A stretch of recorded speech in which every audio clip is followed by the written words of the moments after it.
वसुदेवसुतं देवं कंसचाणूरमर्दनं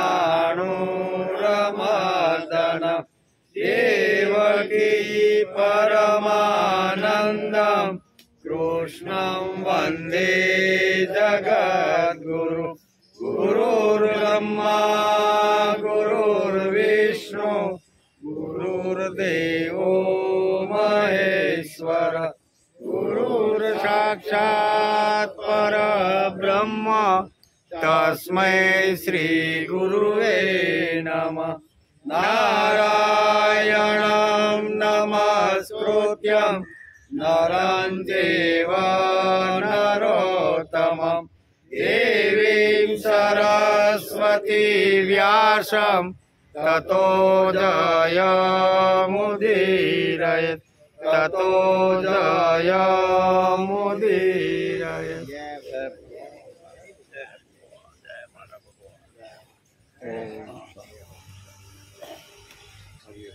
समस्त गोपनंदनम रुदम्बुजेकमोदनम नमामि कुञ्जमध्यगं प्रसन्नभानुशोभनं निकामकामदायकं दगन्तचारुसायकं रसालवेणुगायकं नमामि कुञ्जनायकम्। समस्त गोपनंदनम रुदम भुजेक मोदनम नमामि कुंज मध्यगम प्रसन्न भानु शोभनम। सगळा गोपोने आनंद आपनार समस्त गोप नंदनम એટલે બધા જ ગોપાળોને આનંદ આપનાર। રુદમ ભુજેક મોદનમ તેમના હૃદય કમળમાં વિહાર કરનાર બધા ગોપાળોના હૃદય કમળમાં વિહાર કરનાર। तेजस्वी सूर्य समाम नमामि कुंज मध्यगम प्रसन्न भानु शोभनम। कुंजनी मध्य में रहेला श्याम सुंदर ने हूँ नमस्कार करूँ छूँ। पछी आगळ के छे निकाम कामदायकम दगंत चारु सहायकम रसाल वेणु गायकम नमामि कुंज नायकम। जे काम कलाओने सारी रीते पूर्ण करे छे भगवान केवा छे काम कला ने पूर्ण करनार। जेनी सुंदर दृष्टि छे जेनी सुंदर दृष्टि बाणो जेवी छे सुमधुर वेणु हाथनी अंदर जेने धारण करी छे ते अने मुखथी जे मोरलीनु गान करवा वाळा एवा कुंज नायक भगवान कृष्ण ने हूँ नमस्कार करूँ छूं। आम आद्य गुरु शंकराचार्य पोताना स्तोत्रमां आटली वातो लखे छे बरोबर ने। आजे श्रीमद भागवत शुरू थयुं एनो 160मो दिवस बरोबर ने। 160मा दिवसे आपणे धीमे धीमे आपणी श्रीमद भागवतनी यात्रा आगळ वधती जाय छे भाई। गई काले आपणे स्कंद 9 अध्याय 8 અને 9 બે અધ્યાયને નમસ્કાર કર્યા। એમાં સગરનું ચરિત્ર અંશુમાન દિલીપ અને ભગીરથ ચરિત્રનો વિચાર કર્યો અને ગંગા અવતરણની કથા આપણે ગઈકાલે જોયા। શ્રીરામ ભગવાનનું ચરિત્ર એટલું મનોહારી છે એટલું હૃદયગમ છે કે વર્ણન ન થઈ શકે। આટલું મનોહારી ચરિત્ર રામનું છે। એટલે ગઈકાલે આપણે અહીંયા આકાશમાલી ગંગા એટલે કે સ્વર્ગમાંથી ઉતરેલી જે ગંગા છે એનો વિસ્તારથી આપણે સમજવાનો પ્રયત્ન કર્યો। બે પ્રકારની વાત ભાગવતકારે લખી છે। એક તો સ્વર્ગમાલી ગંગા તો છે જ બરાબર, જે સ્વર્ગમાંથી આવી અને વિષ્ણુના પગ પાસેથી નીકળી અને ધરતી ઉપર પાવન કરતી કરતી ઠેઠ ગંગાસાગર સુધી જે ગઈ છે એ સ્થૂળ ગંગા તો છે જ, પણ ગંગાનો એક બીજો અર્થ શાસ્ત્રકારોએ કર્યો છે કે ગમ્યતે પ્રાપ્યતે ભગવત પદ એનસા ગંગા। ગંગાનો અર્થ કરતા શાસ્ત્રકારોએ લખ્યું છે કે ગંગાનો અર્થ એ છે કે જે ભગવદ પદને પ્રાપ્ત કરાવી શકે એવો વિચાર એવો કૃતિ અને એના કાંઠા ઉપર જે બેસે છે ને એને ભગવત પદ પ્રાપ્ત થઈ જાય છે। આ બે વાતો ગઈકાલે આપણે સમજવાનો પ્રયત્ન કર્યો। આજે આપણે એક 10મા અધ્યાયની શરૂઆત કરવાની.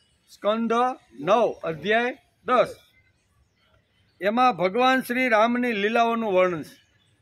બરાબર ને? કાલે આખા રામના જે પૂર્વજો હતા દિલીપથી શરૂઆત કરી અને કેવા ભગીરથ સુધી આપણે ગઈકાલે આપણે જોયું.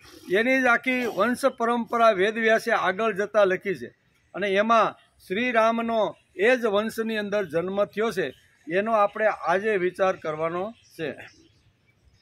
શ્રી સુખદેવજી મહારાજ ઉવાચ ખટવાંગા દીર્ઘ બાહો રઘુસ્તમત પૃથ્થ અજસ્તો મહારાજ તસ્માદ દશથોરથમ તસ્યાપી ભગવાને સાક્ષાત બ્રહ્મ યતો હરિ અંસામે માં ચતુર્ધ્યાન પુત્રાદિ પાર્થવતી સુરે રામ લક્ષ્મણ ભરત શત્રુઘ્ન ઇતિ સ યજ્ઞતા શ્રુતિ. આમ કરીને આ અધ્યાયની શરૂઆત અહીંયા વેદવ્યાસ લખે છે અને સુખદેવજી મહારાજ અત્યારે રાજા પરીક્ષિતને આ લીલાઓનું શ્રીરામની લીલાઓનું વર્ણન કરતા કહે છે કે હે રાજા પરીક્ષિત, એટલે કે ખટ્ટવાંગના પુત્ર દીર્ઘબાહુ અને દીર્ઘબાહુના પરમ યશસ્વી પુત્ર રઘુ થયા. રઘુના અજ અને અજના મહારાજ દશરથ થયા. એટલે કે દેવતાઓની પ્રાર્થનાથી સાક્ષાત પરબ્રહ્મ પરમાત્મા ભગવાન શ્રી હરિ પોતાના અંશથી 4 રૂપ ધારણ કરી અને દશરથ રાજાને ત્યાં નામ આ પ્રમાણે છે: શ્રી રામ, લક્ષ્મણ, ભરત અને શત્રુઘ્ન. 4 અંશાવતાર તરીકે અહીંયા દશરથના ઘેરે એનો જન્મ થયો. હે રાજા પરીક્ષિત, સીતા એટલે કે સીતાપતિ ભગવાન શ્રી રામનું ચરિત્ર તો તત્વદર્શી ઋષિઓએ વિસ્તારથી વર્ણ્યું છે અને તે તમે ઘણા લોકો પાસેથી સાંભળ્યું હશે. પણ તમે આખી વંશની સૂર્યવંશ અને ચંદ્રવંશનો જે તમે મને પ્રશ્ન પૂછ્યો, તો આ વંશની અંદર અત્યારે એક આવું અદ્ભુત ચરિત્ર આવે છે. એ તમે ઘણી વખત તત્વદર્શી જ્ઞાની પુરુષો પાસેથી ઘણીવાર તમે સાંભળ્યું પણ હશે. એમ સુખદેવજી મહારાજ રાજા પરીક્ષિતને કહે છે. પણ તમે આ વંશની વર્ણનની વાત કરી છે, તેથી હું મારી બુદ્ધિ અનુસાર હું તમને અહીંયા રામનું ચરિત્ર અથવા એની જે લીલાઓ છે એ લીલાઓનું વર્ણન હું તમને કરી રહ્યો છું. શાંત સીતે અંતઃકરણને શુદ્ધ અને પવિત્ર રાખી અને તમે આ ભગવાન શ્રી રામની લીલાની કથાનું તમે શ્રવણ કરો. એમ સુખદેવજી મહારાજ ગંગા મૈયાના પવિત્ર કિનારા ઉપર જે પરીક્ષિતે શું કહેવાય બંને વંશનો સૂર્યવંશ અને ચંદ્રવંશનો જે પ્રશ્ન પૂછ્યો હતો એના જવાબમાં સુખદેવજી મહારાજ આ પ્રમાણે કહે છે. ભગવાન શ્રી રામે હવે સુખદેવજી મહારાજ અત્યારે રાજા પરીક્ષિતને અહીંયા ભગવાન રામની લીલાનું ચરિત્રનું વર્ણન શરૂ કરે છે કે હે રાજા પરીક્ષિત, ભગવાન શ્રી રામે પોતાના પિતા રાજા દશરથના સત્યની રક્ષા માટે રાજપાટ છોડી દીધું અને તેઓ વન ફરતા રહ્યા. તેમના ચરણ કમળો એટલા કોમળ હતા કે પરમ સુકુમારી જાનકીજીના કરકમળનો સ્પર્શ પણ તેમનાથી સહન થતો ન હતો. તે ચરણ જ્યારે વનમાં ચાલતા ચાલતા થાકી જતા ત્યારે હનુમાન અને લક્ષ્મણ તેમની ચરણ સેવાથી તેમનો શ્રમ દૂર કરી દેતા હતા. શૂર્પણખાને નાક કાન કાપીને વિરૂપ કરી દેવાના કારણે તેમણે પોતાના પ્રિયતમા જાનકીનો વિયોગ પણ સહન કરવો પડ્યો હતો. એમ કે આ વિયોગને કારણે ઉત્પન્ન થયેલા ક્રોધથી ચડી ગયેલી ભ્રુકુટીના વિલાસથી સમુદ્રને ધ્રુજાવી દેનારા શ્રીરામે સમુદ્રની પ્રાર્થનાથી સમુદ્ર ઉપર સેતુ બાંધીને લંકામાં જઈ દુષ્ટ રાક્ષસોના વનને દાવાગ્નિની જેમ એણે ભસ્મ કરી નાખ્યો. કૌશલ નરેશ, તમારી રક્ષા કરો. ભગવાન શ્રી રામે વિશ્વામિત્રના યજ્ઞમાં લક્ષ્મણની સામે મારીચ વગેરે રાક્ષસોને મારી નાખ્યા. તેમની ગણતરી બહુ મોટા રાક્ષસોમાં થતી હતી. હે રાજા પરીક્ષિત, જનકપુરમાં સીતાજીનો સ્વયંવર થઈ રહ્યો હતો. સંસારના વીર પુરુષોની સભામાં ભગવાન શંકરનું તે ભયંકર ધનુષ્ય મૂકેલું હતું. એ એટલું ભારે હતું કે એકી સાથે 300 વીર પુરુષો બહુ જ પરિશ્રમથી તેને સભામાં લાવી અને રાખી દીધું હતું. ભગવાન શ્રી રામે તે ધનુષ્યને સહજતામાં જ ઉઠાવીને તેના પર પ્રત્યંતા ચડાવી દીધી અને ખેંચીને બાલ ગજરાજની જેમ મધ્ય ભાગમાંથી તેના 2 ટુકડા કરી નાખ્યા. ભગવાને પોતાના વક્ષસ્થળ પર સ્થાન આપીને જેમનું સન્માન કર્યું છે તે લક્ષ્મીજી સ્વયં સીતાના નામથી જનકપુરમાં અવતર્યા હતા. તેઓ ગુણ, શીલ, અવસ્થા, સપ્રમાણ, શરીર અને સૌંદર્યથી બધી રીતે શ્રી ભગવાનને અનુરૂપ હતા. ભગવાને ધનુષ્ય તોડીને તેમને પ્રાપ્ત કરી લીધા. અયોધ્યા પાછા વળતા રસ્તામાં તે પરશુરામજી સાથે ભેટો થયો, જેમણે 21 વાર પૃથ્વીને નક્ષત્રી કરી દીધી હતી. ભગવાને પરશુરામજીના અપાર ગર્વને નષ્ટ કરી નાખ્યો. બરાબર, નષ્ટ કરી નાખ્યો. ત્યાર પછી પિતાના વચનને સત્ય કરવા માટે તેમણે વનવાસનો સ્વીકાર કર્યો. આ બધી આડી હવળી અને આગળ પાછળની વાતો અત્યારે સુખદેવજી મહારાજ અત્યારે રામની લીલાનું વર્ણન કરતા આ પ્રમાણે બહુ સરસ રીતે સમજાવે છે. રામનું જીવન, રામનો વિચાર, રામનું કાર્ય એટલું અદ્ભુત છે કે ગમે તેટલા દિવસો, ગમે તેટલા વર્ષો સુધી આપણે એનું જો ગુણગાન ગાયા કરીને તો એનો ગુણગાનનો કોઈ પાર આવે એમ નથી. તેથી કદાચ અહીંયા વેદવ્યાસને લાગ્યું કે આમાં ઉપર નીચે બધી વાતો આપણે શરૂઆતથી જ કરતા જાય. બરાબર, ઘણીવાર ઠેકડા મારીને ઘણીવાર આવી રીતની વાતો આપણે અહીં જોવા મળે છે. એનું કારણ કે રામનું ચરિત્ર અગાધ છે. શ્રી રામ ભગવાનનું ચરિત્ર એટલું મનોહારી છે, એટલું હૃદયગમ છે કે વર્ણન થઈ શકે નહીં. આટલું મનોહારી ચરિત્ર વેદવ્યાસે શ્રીમદ ભાગવતના 9મા સ્કંદની અંદર 10મા અધ્યાયની અંદર અહીંયા ચિત્રણ કર્યું છે. રામ આપણા હૃદયના સમ્રાટ છે. વર્ષોના વર્ષો વીતી ગયા, હજારો વર્ષ ચાલી ગયા, પણ રામચરિત્રનો રંગ હજુ સુધી કોઈ ઉડાડી શક્યું નથી. 10,000 વર્ષ વીતી ગયા, પણ છતાંય બધાના હૃદયના સમ્રાટ રામ થઈને અત્યારે બેસી ગયા છે. કોઈ પણ જગ્યાએ, કોઈ પણ વિસ્તારમાં, પછી ભારતના હિમાલયથી શરૂઆત કરી અને દક્ષિણના રામેશ્વર સુધી જાઓ, ત્યાં સુધીનું જેટલું અંતર છે, વચ્ચે જેટલા રાજાઓ આવે છે, રાજ્ય આવે છે, જેટલી ભાષાઓ આવે છે, જેટલા લોકો આવે છે, પણ હિમાલયથી રામેશ્વર સુધી જ્યાં જાઓ ત્યાં બધા જય શ્રી રામ કહીને આપણને હાંક મારતા રહેલા છે. પણ 10,000 વર્ષ થઈ ગયા, પણ છતાંય રામનું મહત્વ આટલું છે. તેથી વેદવ્યાસ જેવા મહાપુરુષ લખે છે કે રામનું ચરિત્ર અગાધ છે, એના ગુણોનો ભંડારનો પાર આવે એમ નથી. એક ગુણ ઉપર એક વર્ષ સુધી જો બોલી તો પણ ખૂટે નહીં, એટલા ગુણોનો ભંડાર છે. પણ હું તમને આ સંક્ષિપ્તની અંદર પરીક્ષિત રાજાને અત્યારે સુખદેવજી મહારાજ કહે છે કે હું તમને એની થોડી ઘણી જે રામચરિત્ર અથવા રામની જે લીલાઓ છે એની થોડા અંશે તમને વાત કરું છું. આમ કરી અને અહીંયા વાત શરૂ કરી. ભારતમાં અગણિત ચરિત્રો થયા, પણ બધામાં ક્યાંક ને ક્યાંક ઝાંખપ અથવા રંગ પેટર્નમાં એ મહાપુરુષ ગોતા પણ જડતા નથી. આ તો 10,000 વર્ષની વાત છે, એટલે એનું અદ્ભુત શરીર છે. આપણી ભારતીય સંસ્કૃતિમાં 3 રામ પ્રસિદ્ધ થયા. કેટલા? 3 રામ. એક ભાર્ગવ રામ, બીજા યાદવ રામ અને ત્રીજા દશરથ રામ. આ 3 પ્રખ્યાત છે ભારતની અંદર કે આવા 3 રામ થયા છે. આ રામચંદ્ર નામના તેમના ફોઈએ નામ પાડ્યું નથી. ફોઈએ પાડેલું નામ તો ફક્ત રામ જ છે. રામચંદ્ર નામ એની ફોઈએ પાડેલું નથી. એને ફોઈએ શું પાડ્યું હતું? રામ એમ. ચંદ્ર આગળ કોને લગાડ્યો? આ 3 રામનો વિચાર કરતા લાગ્યું કે આ રામ ચંદ્ર જેવા છે, તેથી લોકોએ રામને ચંદ્રની ઉપાધિ આપી દીધી. રામચંદ્રમાં પરિવર્તન થઈ ગયું. કોઈ પણ વ્યક્તિ તેમના જીવન તરફ જુએ તેને શાંતિ, શીતળતા અને સ્વસ્થતા મળે એવું રામનું જીવન છે. રામચંદ્રના ચરિત્રનો મોહ બધાને છે.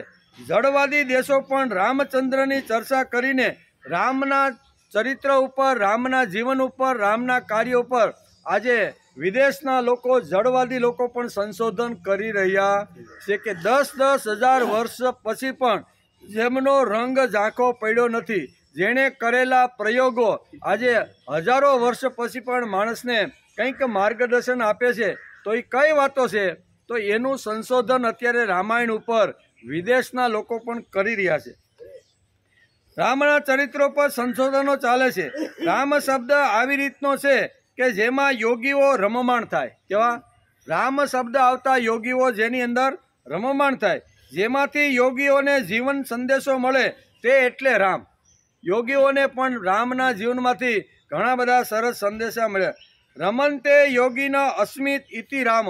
રામનો શબ્દ જેમ આપણે ગંગાનો શબ્દ કાલ ફોડતા હતા, જેમ રામને જો ફોડીએ તો જે યોગીઓ હંમેશા રામના ચરિત્રની અંદર જે રમમાણ થાય છે એને રામ કહેવામાં આવે છે. ભારતીય વિચારસરણી અને ભારતીય દૃષ્ટિકોણ ધ્યાનમાં રાખીને જીવન વ્યવહાર કરવાવાળા વશિષ્ઠ હતા. વશિષ્ઠને લાગ્યું કે રામ ભગવાનના જીવન તરફ તેમના મારફત બધા લોકોને માનવી જીવન કેવી રીતનું હોવું જોઈએ એ સમજાવવાનું હતું. વશિષ્ઠને પણ વિચાર આવ્યો કે આવા મોટા મહાન પુરુષ આ જગતમાં આવ્યા છે તો એના ચરિત્ર દ્વારા, એના જીવન દ્વારા સમાજની અંદર આ પ્રકાશ પડવો જોઈએ એમ વશિષ્ઠને પણ લાગતું હતું. વશિષ્ઠને લાગ્યું કે આ બધું સમજાવવું હોય તો તેમના બચપણથી સમજાવવું જોઈએ, રાજપુત્રોને શિક્ષણ આપવું જોઈએ. વશિષ્ઠે વિચાર કર્યો બચપણથી રામ, લક્ષ્મણ, ભરત અને શત્રુઘ્નને જો એવી રીતના બાળપણથી સંસ્કારો મળે તો જ એ આગળ જતા મહાન કાર્યો કરી શકે. ભગવાન નીચે આવ્યા, નિર્ગુણમાંથી સગુણ સાકાર થયા. નીચે આવ્યા પછી માનવીના જેવા ઢોંગ કરવા પડે કે નહીં? માનવી, કારણ કે રામ જે જીવન જીવા છે, રામ કહે છે કે ભાઈ હું ભગવાન નથી, હું તો દશરથ રાજાનો પુત્ર રામ છું, મારા પિતા દશરથ છે, અયોધ્યાની ગાદી ઉપર આજે રાજ કરી રહ્યા છે, પણ મને જંગલમાં મોકલો છે અને તમે પૂછો છો કે તમે ભગવાન છો, ત્યારે હું કહું ભગવાન નથી, હું તો દશરથ રાજાનો પુત્ર છું. એટલે આવી રીતના જે ચિદાનંદ શક્તિ નિર્ગુણ નિરાકાર સગુણ સાકાર રૂપ રહી અને જ્યારે લીલાઓ કરવા જ્યારે આ જગતની અંદર આવે છે ત્યારે જે સમાજ હોય એની સાથે જ એવી જ રીતનું એને રહેવું પડે છે. તેથી રામ આવ્યા, બધાની અંદર ભળી ગયા. પછી બાળકથી શરૂઆત કરીને વૃદ્ધ હોય, પછી જંગલની અંદર રીંછ હોય, વાનર હોય, જટાયુ હોય, આદિવાસી અથવા આવી ખરડાયેલી કોઈ પણ કોમ હોય તો એની સાથે રામ ઓતપ્રોત થઈ ગયા છે. એવું અહીંયા બહુ સરસ મજાનું ભાગવતકાર વેદવ્યાસે પણ લખ્યું છે. વાલ્મીકી રામાયણની અંદર વાલ્મીકીએ પણ આ ચરિત્ર ચિત્રણ કર્યું છે. આ બધી જ વાતો એમાં છે. આ મારા એટલે કે ભગવાન નીચે આવ્યા, નિર્ગુણમાંથી સગુણ સાકાર થયા. નીચે આવ્યા પછી માનવીના ઢોંગ કરવા જ જોઈએ. આ મારા બાપા, આ મારી બા વગેરે વગેરે. બાકી ભગવાનના બા કોણ અને ભગવાનના બાપ કોણ? નિર્ગુણ નિરાકારના કોઈ બાપ નથી, એની કોઈ માં નથી, પણ એક સગુણ સાકાર રૂપ ધારણ કરી અને દશરથને ત્યાં આવી રીતના આવ્યા છે. તો મારા બાપા દશરથ, મારી માં કૌશલ્યા, એ સમાજ જ્યારે પૂછે ત્યારે એને આ ઢોંગ કરીને પણ કહેવું પડે. નકર આવા નિર્ગુણ નિરાકાર જેણે સગુણ સાકાર રૂપ ધારણ કર્યું છે એનો માં કોણ ને બાપો કોણ? એમ કે આ નાના નાના એટલે કે આ નાના નાના રાજકુમારોને ભણતર કઈ રીતે ભણાવવું એ વશિષ્ઠની સામે પ્રશ્ન ઊભો થયો કે આવી રીતના સુંદર રામ, લક્ષ્મણ, ભરત અને શત્રુઘ્ન દશરથને ત્યાં આવી રીતના પધાર્યા છે તો એને શિક્ષણ કેવી રીતનું આપવું એનો વિચાર વશિષ્ઠ કરવા લાગ્યા. આપણે વશિષ્ઠ તરફ જુદી દ્રષ્ટિકોણથી જોઈશું તો ખબર પડશે કે વશિષ્ઠ એ રાજગોર નથી, પ્રસંગોપાત સીધા લેવાવાળા વશિષ્ઠ નથી, પછી મુહૂર્ત કાઢવાવાળા જ્યોતિષ નથી, કર્મકાંડ કરવાવાળા ગોર મહારાજ નથી. જો વશિષ્ઠ તરફ આપણે દ્રષ્ટિ જોઈ તો એ આવા ભિખારીની જેમ ખંભે ખડીઓ નાખી અને માગવાવાળા નથી, કર્મકાંડ જોઈને કોઈનું જ્યોતિષ જોવાવાળા નથી. આ તો એક વિશિષ્ટ પ્રકારના વશિષ્ઠ છે. શ્રીમદ ભાગવત અને વાલ્મીકી રામાયણમાં વશિષ્ઠની ભૂમિકા તદ્દન જુદી છે. તેમણે એક રાજ્ય તૈયાર કર્યું છે. વશિષ્ઠે એક સુંદર મજાનું અયોધ્યા પહેલા અહીંયા વશિષ્ઠના હાથની અંદર આ રાજ્ય આખું હતું. રામના જન્મ પહેલા, બરોબર ને? સુંદર મજાનું એવું વર્ણન છે. વશિષ્ઠ રાજ્ય વ્યવસ્થાના ગુરુ રાજ્ય વ્યવસ્થાપના જનક છે. વશિષ્ઠ એ શબ્દની શું કિંમત છે તે વશિષ્ઠની ભૂમિકા જોયા પછી જ ખબર પડે. આ વશિષ્ઠને એમ લાગ્યું કે માનવને સંસ્કૃતિ અને શિક્ષણની નહેરમાંથી એટલે કે જવાનું હોય તો આ રાજપુત્રોને રાજનીતિ શાસ્ત્ર વગેરે શિક્ષણ મારે આપવું જોઈએ. આખા સમાજને પણ જો આવી રીતનો જો લઈ જવાનો હોય તો પહેલાં મારે આ 4 બાળકોને આવી રીતનું શિક્ષણ અને તૈયાર કરવા ભણાવશે. તેમનો વિચાર કરતા વશિષ્ઠને વિશ્વામિત્ર યાદ આવ્યા. બંને એક થઈ ગયા છે. આપણે 2 દિવસ પહેલા પણ જોયું ને, સુનશેષને જે વખતે સૂર્યથી નીચે ઉતારવામાં આવ્યો અને એણે પ્રશ્ન કર્યો કે હું પુત્ર કોનો, લોકોએ અલગ અલગ જવાબો આપ્યા. વશિષ્ઠ ફરીથી સભામાં ઊભા થયા કે તને નવું જીવનદાન આપ્યું છે, તું પુત્ર વિશ્વામિત્રનો. ત્યાંથી એને બ્રહ્મ ઋષિની ડિગ્રી પ્રાપ્ત થઈ ગઈ છે. બંને લડતા હતા અત્યાર સુધી. વશિષ્ઠ અને વિશ્વામિત્રનો ઝઘડો અહીંયા સુધી ચાલતો હતો, બરોબર ને.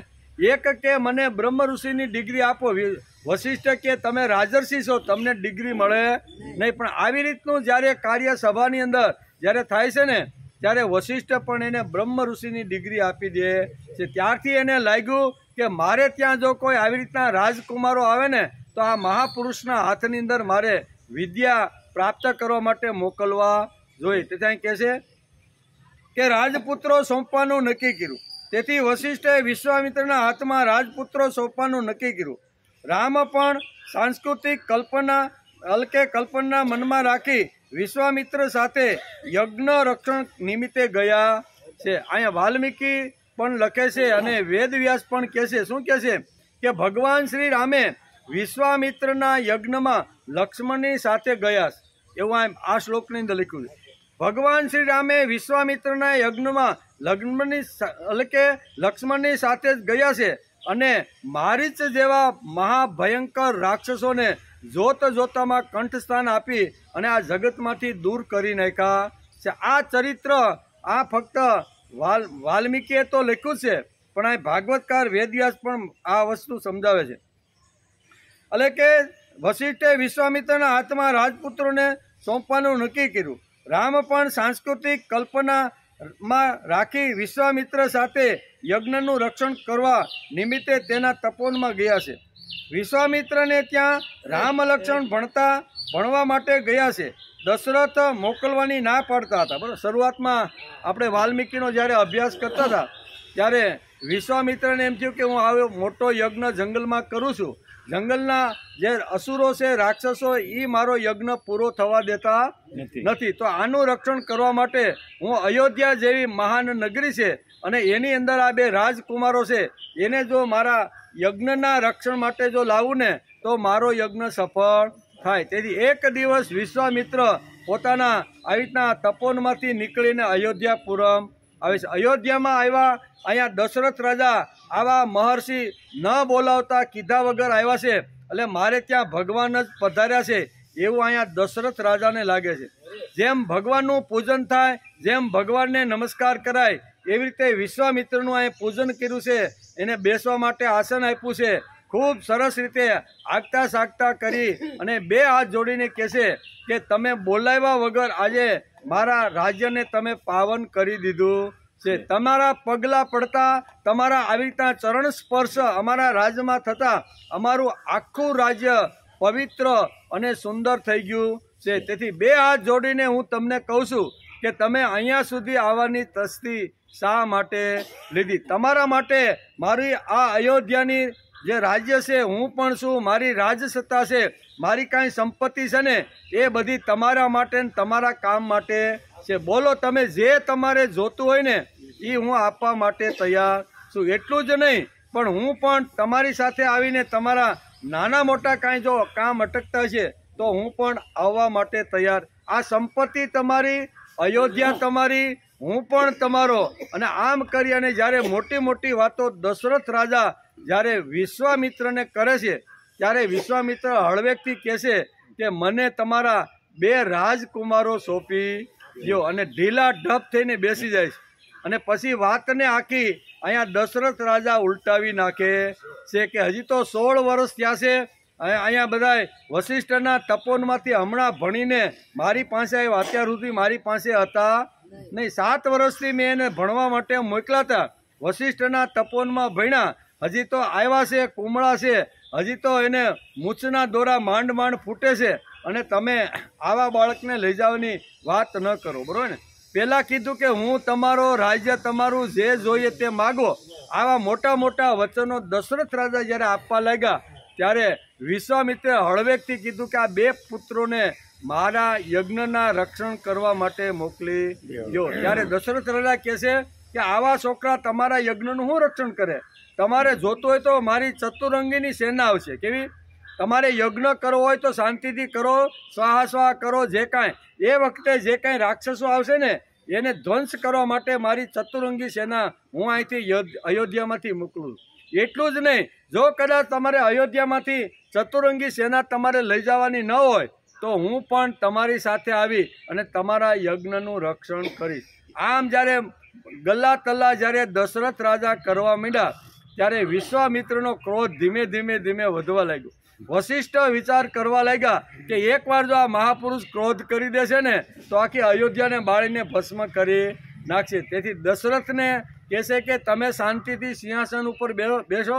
પહેલાં મોટી મોટી વાતો કરી અને મોટા મોટા વચનો આપી દીધા છે, અને હવે વચનોનું પાલન કરવું છે, ત્યારે તમે ગલ્લા તલ્લા કરો એ ચાલે નહીં. વશિષ્ઠના એક શબ્દથી અહીંયા દશરથ રાજા ચૂપ અને શાંતિથી બેસી જાય છે કે વાંધો નહીં, તમે કહેતા હોય તો મારા દીકરાને મોકલું. આને કહેવાય ઋષિની સત્તા. રાજા પણ જો આડોહવળો થાય, રાજા પણ જો કાંઈ ભૂલ કરે અને રાજા પણ આપેલું વચન પાળવા માટે જો તૈયાર ન થાય ને તો એની ઉપર એક અષ્ટ ઋષિ મંડળની સંસ્થા ચાલતી હતી. અષ્ટ ઋષિ મંડળ એનો કાન પકડીને કહે છે કે ભાઈ તારે આ તારી ભૂલ છે અને પહેલાં વચન આપીને અત્યારે ના પાડે છે તો એ તારા જેવા આવા રાજાને યોગ્ય લાગતું નથી. કહેવાનો અર્થ કે અહીંયા વિશ્વામિત્રના તપોવનની અંદર અત્યારે યજ્ઞના રક્ષણ કરવા માટે વેદવ્યાસ લખે છે કે ભગવાન શ્રી રામે વિશ્વામિત્રના યજ્ઞમાં લક્ષ્મણની સામે જ મારીચ વગેરે રાક્ષસોને મારી નાખ્યા. એમની ગણતરી બહુ મોટા રાક્ષસોમાં થતી હતી.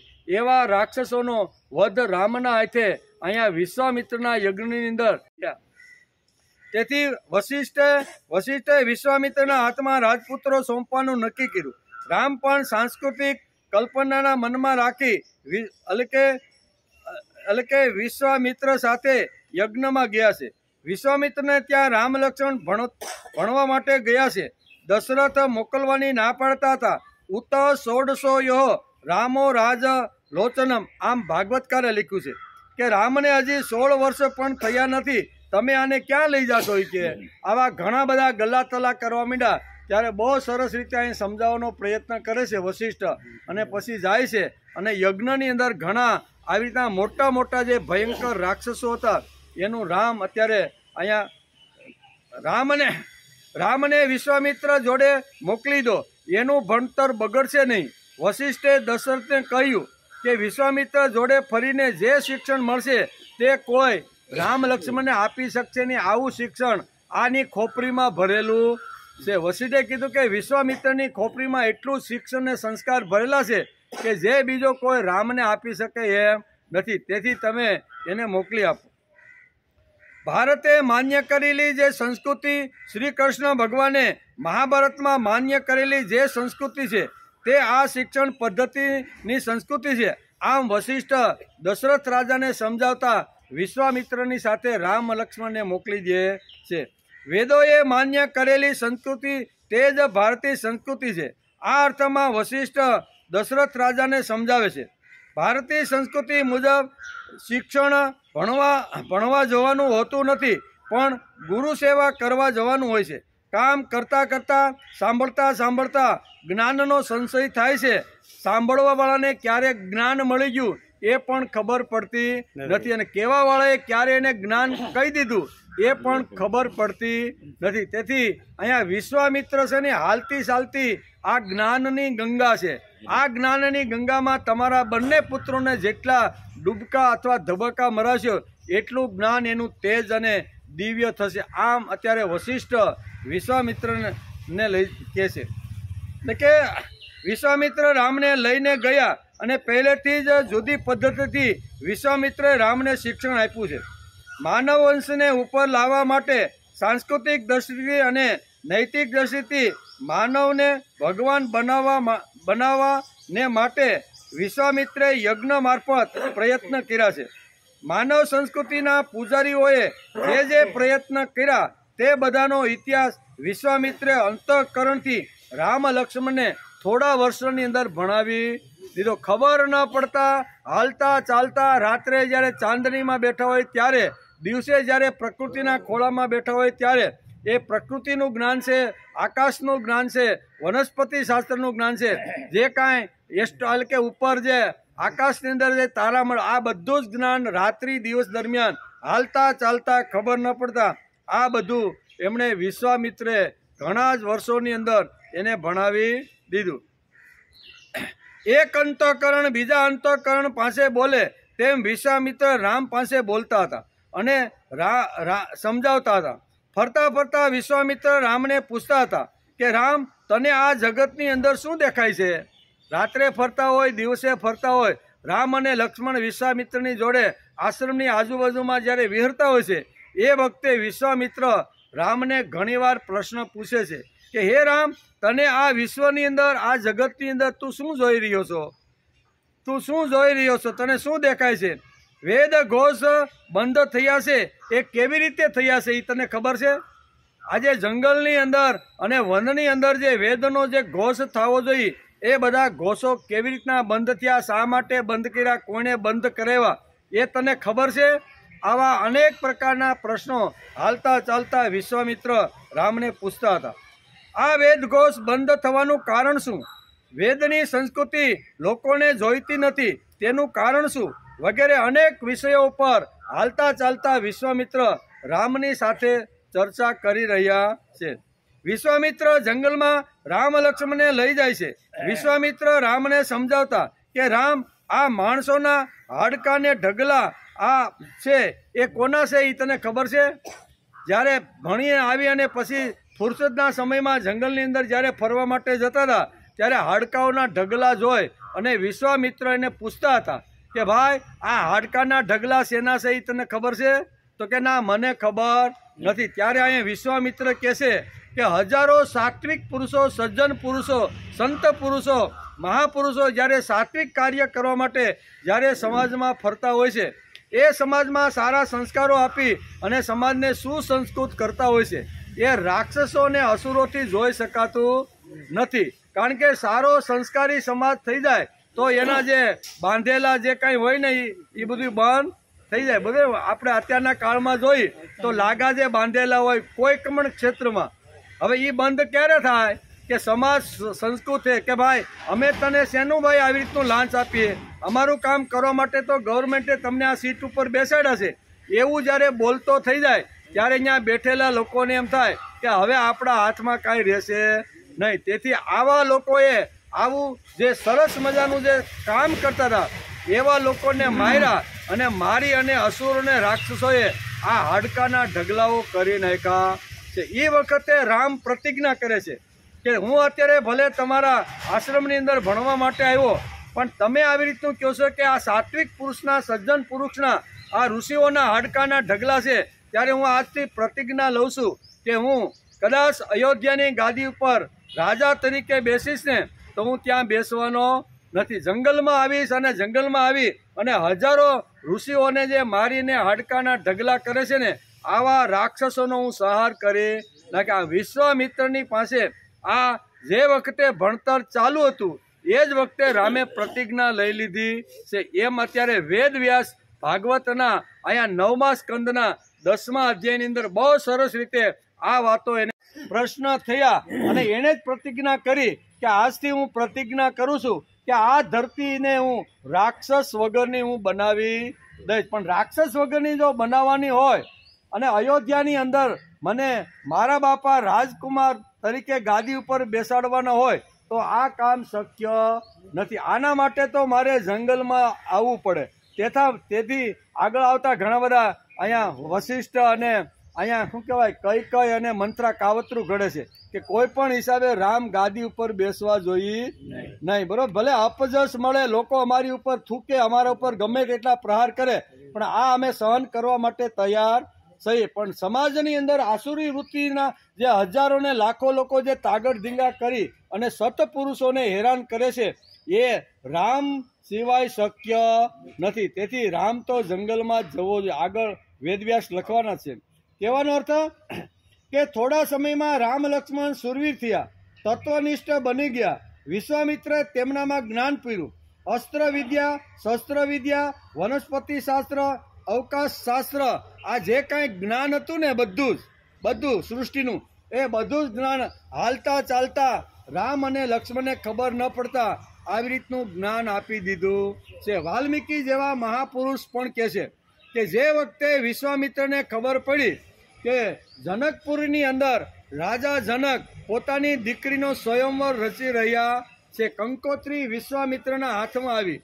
વિશ્વામિત્ર કહે છે કે આવો સુંદર મજાનો, જો આવી રીતનો જનકપુરીની અંદર આવો મોટો ઉત્સવ હોય તો મારે પણ જવું જોઈએ. તેથી રામ અને લક્ષ્મણને સાથે લઈ અને અહીંયા વિશ્વામિત્ર જનકપુરીમાં આવવા માટે રવાના થઈ ગયા છે. સમયે ત્યાં જનકપુરી પહોંચવાનો પ્રયત્ન કરે છે. રસ્તાની અંદર આ ઘણી બધા રાજાઓના રાજ પણ એવા સુંદર મજાના રાજ્યોની અંદર અહીંયા વિશ્વામિત્ર અહીંયા ઉતારા પણ કરતા જાય છે.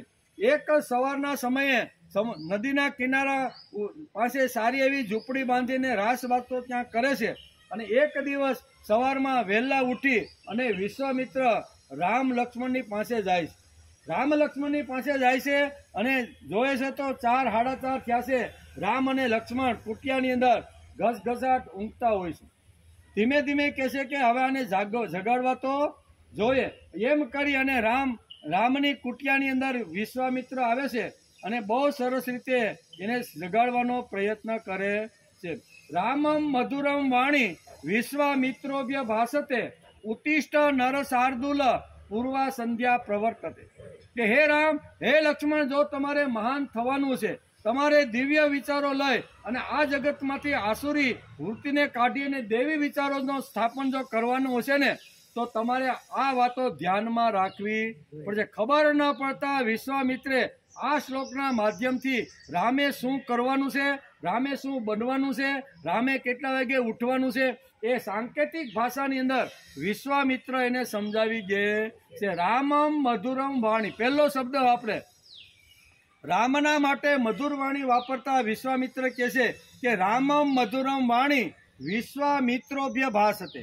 વિશ્વામિત્ર અહીંયા એના માટે બોલે છે કે તમારે જો મહાન થવાનું છે, શાર્દુલ થવાનું છે, વિશ્વની અંદર મહાન સત્તા પ્રાપ્ત કરીને લોકોને બદલવાના હશે તો સૂર્ય ઉગે એ પહેલા તમારે પથારીમાંથી જાગૃત થઈ જવું.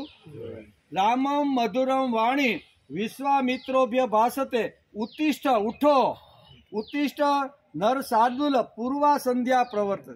પૂર્વની અંદર જ્યારે સંધ્યા ખીલે એ પહેલા જેણે મહાન કાર્ય કરવાના છે, મહાન બનવાનું છે, દિવ્ય અને તેજસ્વી વિચારો એને પોતાના જીવનમાં લાવવાના છે ને, એને સૂર્ય ઉગે એ પહેલા ઉઠી જવું. આ સાંકેતિક ભાષાની અંદર આમ ઘડતા ઘડતા ઘડતા એ અત્યારે જનકપુરની અંદર અહીંયા લાવે છે. એમ વેદવ્યાસ લખે છે અને બહુ સરસ કહે છે કે ત્યારબાદ વિશ્વામિત્ર જનકપુરીમાં સીતાના શયનમાં લઈ આવે છે. ભાગવતના 9મા સ્કંદ અધ્યાય 10માં આ વાત વેદવ્યાસે લખી છે. તો લગ્નમાં કરવું, પડવું, સંસાર કરવો, છોકરા કરવા, નાના મોટા, તો આમાં મોટા ભાગનો મારો સમય જતો રહે છે. તેથી જનકપુરીમાં હું આવું ખરો, પણ મારે ત્યાં કોઈ પ્રકારના લગ્ન કે આવી રીતના સમારંભમાં મારે પરણવું નથી. આવો પ્રસ્તાવ મૂકે. રામ કહે મારે પરણવું નથી. મેં તો પ્રતિજ્ઞા લીધી છે કે હું મારું જીવન હવે આજથી સંસ્કૃતિના કાર્યમાં જ વાપરીશ. વિશ્વામિત્ર કહે છે ગાંડા, તને અક્કલ છે કે નહીં? તું હજી મારી સામે દલીલ કરે છે. વિશ્વામિત્ર કહે છે ગાંડા, તું જીવનમાંથી ભાગવા વાળો માણસ સંસ્કૃતિનું કે ભગવાનનું કામ કરી શકતો. સંસારથી જે ભાગે છે ને એ માણસ કોઈ ભગવાનનું કામ કરી શકતો. આમ કાન પકડીને વિશ્વામિત્ર જયારે રામ પરણવાની જયારે ના પાડે છે વિશ્વામિત્ર કહે છે, ગાંડા તું જીવનમાંથી ભાગવા વાળો માણસ સંસ્કૃતિનું ભગવાનનું કામ કરી શકતો નથી, તેથી તારે પરણવું જ જોઈએ. આમ રામ અને વિશ્વામિત્ર આગ્રહ કરીને કહે છે. પરણવાની બહુ સરસ રામકાલીન વ્યવસ્થા હતી. સીતા કોની જોડે પરણશે? પૈસાવાળા જોડે, શક્તિશાળી જે માણસ છે એની જોડે, બુદ્ધિશાળી માણસ છે એની પાસે, એના જોડે, કે જેના હાથમાં સંપત્તિ છે એના. સીતા પણ વિચાર કરતી હતી અને ક્યારથી ઘણા સમયથી વિચાર કરી, હું પરણું કોની જોડે? મારે આવા શું કહેવાય, જે હાડ માંસથી ભરેલું ખાલી જે શરીર છે ને, એની પાસે ગમે તેટલી સંપત્તિ હોય, ગમે તેટલા એટલી વિદ્યા હોય, કે ગમે એટલા ભોગ એની પાસે હોય, તો મારે એની જોડે પરણવું નથી, આવું વિચાર કરતી હતી. એટલે કે પરણવું કોની જોડે? ના, જીવંત હશે તેની જોડે હું પરણી છે. સીતા શું કહે છે કે જે જીવંત હશે તેની જોડે હું પરણી, જેણે પોતાનું કર્તૃત્વ સંસ્કૃતિના રક્ષણકાર વ્રત લીધું છે, આવા કર્મવીર જોડે હું પરણવા તૈયાર છું. ઘણીવાર જનક રાજાને પણ જ્યારે પરણવાનો પ્રસંગ જ્યારે ઘરની અંદર નીકળતો ને, ત્યારે આવી રીતના કહેતા કે ગમે તેવા હાડ માંસ ખાલી વાપરી અને ભૌતિકમાં જે ડૂબેલો છે એવા યુવાન સાથે મારે પરણવું નથી, જે જીવંત છે જેને જોઈએ. સીતા શું કે છે? ગૌરવથી મારું મસ્તક જેના ચરણમાં નમી પડે એવો ધણી મને જોઈએ છે. એવી સીતાની પણ માગણી હતી. સ્ત્રીની પરીક્ષા અહીંયા થાય છે. રામને પરણી અને એને વ્રત પૂરું કરી, રામને પરણી ગયા અને જે વ્રત હતું કે આવા પુરુષને હું પરણીશ, એનું વ્રત પણ પૂરું થઈ ગયું. પરણીને અયોધ્યા આવ્યા. રામ હવે યુવરાજ થાય છે. દશરથે નક્કી કર્યું કે કૂંચી હવે મારે રાખવી ન જોઈએ, તેથી રામનો આવતીકાલે જ મારે રાજ્યાભિષેક કરી દેવો જોઈએ. આ અયોધ્યાની અંદર પરણીને આવી ગયા. રસ્તામાં પરશુરામ મળ્યા છે, એની જોડે ચર્ચાઓ થઈ છે. આ બધું સંક્ષિપ્તની અંદર અહીંયા ભાગવતકાર વેદવ્યાસે લખ્યું છે. પણ અયોધ્યામાં આવ્યા પછી અહીંયા માતા પિતાને નમસ્કાર કરી અને પિતા પણ કહેવા લાગ્યા કે હવે ઘણા વર્ષો સુધી અયોધ્યાની ગાદી ઉપર બેસીને શાસન કર્યું છે, હવે મારો પુત્ર પરણી પણ ગયો છે, યુવરાજ બની ગયો છે, અને અયોધ્યામાંથી બધી જગ્યાએ એક જ વાત આવે છે કે રામ હવે રાજા થાય. આવા સૂર અહીંયા દશરથ રાજાના કાને વારંવાર સંભળાવવા લાગ્યા. ત્યારે રાજાએ નક્કી કર્યું, બધા રાજાઓને દેશ વિદેશમાંથી તે દિવસે બોલાવી લે છે અને સભાની અંદર અહીંયા દશરથ રાજા જાહેર કરે છે કે ભાઈ, મેં તમને એટલા માટે બોલાવ્યા છે કે હવે હું અયોધ્યાની ગાદી ઉપરથી નિર્મળ રામનો રાજ્યાભિષેક એવી જાહેરાત અયોધ્યાની ગલીએ ગલીએ થવા લાગી. આવું વર્ણન વેદવ્યાસે ભાગવતના 9મા સ્કંદના 10મા અધ્યાયની અંદર અહીંયા શું કહે છે કે ભગવાન શ્રી રામની લીલાનું વર્ણન કરતા આ વાતો લખી છે. એટલે કે યુવરાજ રામ પ્રત્યે, એટલે કે પરણીને અયોધ્યા આવ્યા. રામ હવે યુવરાજ થયા છે.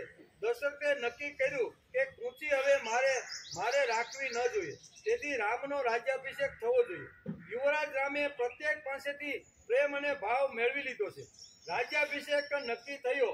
સવારે કૌશલ્યાને પગે લાગી અને દરબારમાં જવા માટે રામ દશરથના મહેલ તરફ જ્યારે જાય છે ત્યારે ફરીથી એક સંદેશો મળે છે. આગલી રાતે વશિષ્ઠે અહીંયા બહુ સરસ રીતે સમજાવી દીધું કે આવતીકાલે રામનો રાજ્યાભિષેક છે, તેથી તમે બધા બ્રાહ્મણો જે કાંઈ વસ્તુની જરૂર પડે રાજ્યાભિષેકમાં, એ બધી વસ્તુ સામગ્રી તમે ભેગી કરો. વશિષ્ઠે એ પ્રમાણે બધી સામગ્રી ભેગી કરી. આખા અયોધ્યામાં નક્કી થઈ ગયું કે સવારે રાજા દશરથ કહેવાય અહીંયા રામનો રાજ્યાભિષેક કરે છે. રામ પણ આનંદમાં સવારમાં વહેલા ઉઠ્યા, નાહી ધોઈ સુંદર મજાના વસ્ત્રો, ઘરેણા જેટલા કાંઈ હાર સોનાના જે કાંઈ હતા ને મોતીના, એ બધા રામ પહેરી અને કહે છે કે માતા કૌશલ્યાને પહેલો નમસ્કાર કરું. અને માતાને નમસ્કાર કરે છે અને માતાના નમસ્કાર કરીને જ્યારે આગળ વધવા જાય છે ત્યારે એને સંદેશો મળે છે કે કોપ ભુવનની અંદર રાજા તમને યાદ કરે છે. રામ વિચાર કરતા થઈ ગયા કે આજે તો મારો રાજ્યાભિષેક છે અને આ કોપ ભુવનની અંદર મારે જવાનું, એટલે એને કઈ વાંધો નહીં, જે કાંઈ હશે તે ત્યાં જશું એટલે ખબર. રામે જે કામ, લીલા એટલે જીવન, એમ આપણે પેલો લીલાનો અર્થ તો સમજી જ લેવો પડે. લીલા સંસ્કૃત શબ્દ છે, એનું ગુજરાતી થાય જીવન, કે રામનું જીવન કેવું હતું એનું આખું અહીંયા વેદ વ્યાસે 9મા સ્કંદના 10મા અધ્યાયની અંદર રામલીલાનું મહત્ત્વ સમજાવ્યું છે કે જન્મથી શરૂઆત કરી અને જ્યારે રાજ્ય ઉપર ફરીથી બેસે છે ત્યાં સુધીનું આખું રામનું ચરિત્ર કેવું હતું એનો વેદ વ્યાસે અહીંયા થોડાક શ્લોકોની અંદર પ્રામાણિક પ્રયત્ન કર્યો છે. તારે રાજગાદી ઉપર બેસવાનું નથી, કારણ કે હમણાં જ ભરતને રાજગાદી આપવાનું નક્કી થયું છે અને હવે તારે વનમાં જવાનું છે એમ કે. રામે નમ્રતાથી કહ્યું, ઠીક છે બાપા, જેવી પિતાની આજ્ઞા. ઠંડા મગજથી રામે જવાબ આપ્યો છે. કેટલી ભવ્ય જીવનની કલ્પના છે. રામ કહે છે કે રાજ્યનો ઉત્તરાધિકારી હું થતો ન હોઉં તો હું નીકળી જાઉં છું. કેટલું રામનું ઉદાર વર્તન છે. મારી ગાદી છે, વંશ પરંપરા મુજબ ગાદી મને જ મળવી જોઈએ. આવો રામે ઝઘડો ઊભો કર્યો નથી, કોર્ટમાં પણ ગયા નથી, કોઈને ફરિયાદ પણ કરી નથી કે મારા બાપા મોટા ભાઈની જગ્યાએ નાના ભાઈને ગાદી આપી રહ્યા. આવો કોઈ પ્રકારનો ઝઘડો કર્યા વગર રામ શાંતિથી વનની અંદર નીકળી જાય. આ એક રાજનૈતિક શિક્ષણ રામને ક્યાંથી મળ્યું હતું તો કે વિશ્વામિત્ર અને વશિષ્ઠની હાલતી ચાલતી જે પાઠશાળાઓ છે ને એમાંથી આ શિક્ષણ રામને મળ્યું હતું એમ કે. રામને મળ્યું હતું વિશ્વામિત્રની હાલતી ચાલતી જંગમ વિદ્યાપીઠમાંથી તેમને આ શિક્ષણ પ્રાપ્ત થયું હતું. જેમને પ્રભુ કાર્ય કરવાનું છે તેની વાત જ જુદી. સત્તાને માટે અને સંપત્તિને માટે ઝઘડવાવાળા લોકોને જવા દો. સત્તા સંપત્તિ માટે મંદિરોમાં પણ આજે ઝઘડાઓ ધડબડાટી બોલે છે. એક સંત બીજા સંતોના ખૂન પણ જંગલમાં જઈને કરાવી નાખે છે કે નહીં? કોના માટે? કે આ ગાદીનો વારસદાર અથવા એનો હું કોઠારી હું બનવો જોઈએ. અહીંયા રાજનૈતિક સમજાવતા વેદવ્યાસ લખે છે કે આટલું શાંતિથી જ્યારે અહીંયા દશરથ રાજા કહે છે કે ત્યારે એકદમ સરસ રીતે કહે છે, કાંઈ વાંધો નહીં બાપા, જો ભરતને ગાદી મળતી હોય તો હું જંગલમાં જવા તૈયાર છું. આ ગાદી માટેનો ઝઘડો નથી. રામાયણમાં કોઈ દિવસ ગાદી માટે ઝઘડ્યા હોય એવા એક પણ પ્રસંગ વેદવ્યાસ કે વાલ્મીકીએ લખ્યા નથી. રામનું લોહી રાજવંશી હોવાથી તેમને ખબર હતી કે રાજકુમારમાં જે ઝઘડો થાય તો તે પેઢીઓ સુધી પ્રજાને ભોગવવો પડે છે. રામ જંગલમાં ચાલ્યા ગયા છે. કોઈ પ્રકારની દલીલ, કોઈ પ્રકારનું તર્ક ચલાવ્યા વગર રામ જંગલમાં ગયા છે. કઈ સ્વાર્થથી રામને જંગલમાં મોકલી આપ્યા, પણ તેનો સ્વાર્થ સર્યો નહીં. જે સ્વાર્થ માટે, જે હેતુ માટે અહીંયા રાતે આખી ધમપછાડા કર્યા, પણ સવાર થતાં ભરતને જ્યારે મોસાળથી આવ્યો, રામ જંગલમાં જતા રહ્યા અને કઈકને એમ થયું કે મેં જે કાવતરું અથવા મેં જે કાંઈ ઘડ્યું છે ને એમાં હું સફળ થઈ જાય. પણ ભરત જ્યારે અયોધ્યામાં આવે છે, સુનસાન બધું જોવે છે અને પછી અહીંયા રાજભવનની અંદર આવી બધા ઋષિઓ મંત્રીઓ બધા બેઠા હોય છે અને એની વચ્ચે અહીંયા ધા નાખે છે અને ખબર હવે પડી ગઈ છે કે મારા બાપા સ્વર્ગવાસ થઈ ગયા છે અને મોટા ભાઈને જંગલની અંદર જવું પડ્યું છે. એનું કારણ મારી માં છે. શું છે? ભરતને પણ આ બધી ખબર પડી ગઈ કે આટલી મોટી ઘટના અયોધ્યાની અંદર જે થઈ છે એ મૂળના પાયામાં મારી માં છે. માને એમ હતું કે અયોધ્યાની ગાદી ઉપર કાયમ ભરતને બેસાડી અને આવી રીતનું અવિચળ રાજ્ય મારા દીકરાને મળે એના માટે આ બધા રાતે ધમ પછાડા કર્યા હતા. પણ ભરત જ્યારે આવ્યો, સ્થિતિને જાણી ગયો કે આમાં તો ઘણું બધું ન કરવાનું ને ન થવાનું થઈ ગયું છે, ત્યારે રાજસભાની અંદર પ્રશ્ન ઉઠાવે છે. એ શાંતિથી બેઠો નથી. ભરત અત્યારે બધા મંત્રીઓ છે, વશિષ્ઠ છે, બધાની વચ્ચે કહે છે કે મારા ભાઈને જંગલમાં મોકલવાનો તમને અધિકાર કોણે આપ્યો? પહેલો પ્રશ્ન ભરત આપું છે. જો આપણું અયોધ્યાના રાજ્ય બંધારણની અંદર લખેલું છે કે જે રાજકુમાર પરસ્ત્રી ઉપર કુદ્રષ્ટિ કરતો હોય ને તો એને જંગલમાં જવાનો અધિકાર છે. જે રાજકુમાર ગાદી ઉપર બેસી અને બ્રાહ્મણોનું ધન હરી લેતો હોય, વગર વાકે બ્રાહ્મણોની પાસે સંપત્તિ લઈ અને એ સંપત્તિથી જો રાજકુમાર તાગડ ધીંગા જો કરતો હોય ને તો એને જંગલમાં જવાનો અધિકાર છે. પરસ્ત્રી ઉપર દ્રષ્ટિ જાય, બીજાનું પર ધન હરી લીધું હોય, નાના માણસ પાસેથી કર વધારે લઈ અને એને હેરાન જો કરતા હોય તો એને રાજકુમારને જંગલમાં જવાનો આવી રીતનો અધિકાર છે. તો આમાંથી મારા ભાઈએ કયું પાપ કર્યું? મારા ભાઈએ કોઈ સ્ત્રી ઉપર કુદ્રષ્ટિ કરી? તો કે એ તો કાંઈ કરી નથી. તો કે મારા ભાઈએ બ્રાહ્મણોને મારી અને એની પાસેથી ધન હરી લીધું? તો કે ના, એવું પણ આ અયોધ્યા નગરીમાં એવી ઘટના બની નથી. તો કે નાના નાના જે માણસો હતા એની પાસેથી કર વધારે ઉઘરાવી અને મારા ભાઈએ રાજગાદી ઉપર બેસીને તાગડ ધીંગા કરવાનો વિચાર કર્યો હતો? તો કે એવું પણ નથી. તો આમાંથી આ એક વાત પણ જો ન હોય તો મારા ભાઈને તમને જંગલમાં જવાનો અધિકાર કોણે આપ્યો? બધા જવાબો આપો. કોણ છે? વશિષ્ઠ જેવા મહામંત્રી બધા ત્યાં બેઠા છે અને બધાને આવી રીતની કડક ભાષાની અંદર અત્યારે ભરત સમજાવી રહ્યા. આ ઘટના પણ ઘટી છે. કહેવાનો અર્થ કે જ્યારે રામનું ચરિત્ર, રામનો જ્યારે વિચાર કરવાનો હોય ત્યારે એની અંદર આવી રીતના જે ચરિત્રો પાત્રો આવે છે એનો પણ વિચાર કરવો જોઈએ કે અહીંયા કઈની કોઈ પણ આવી રીતની કાવતરું સફળ થયું નથી. આ બધી વાતો છે. રામનું લોહી રાજવંશી હોવાથી તેમને ખબર હતી કે રાજકુમારમાં જો ઝઘડો થાય તો તે પેઢીને પેઢી સુધી ભોગવું પડે છે.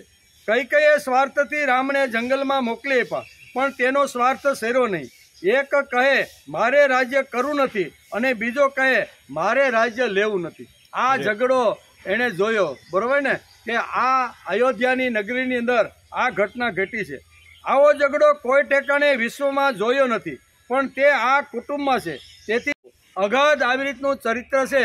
પણ અમુક રામના જે કાંઈ પ્રસંગો છે એ પ્રસંગો હું તમને સમજાવું છું. એમ રાજા પરીક્ષિતને સુખદેવજી મહારાજ ગંગા મૈયાના પવિત્ર કિનારે અહીંયા રઘુવંશની એટલે કે રામની લીલાનું વર્ણન કરતા આટલી વાતો એને સમજાવે છે.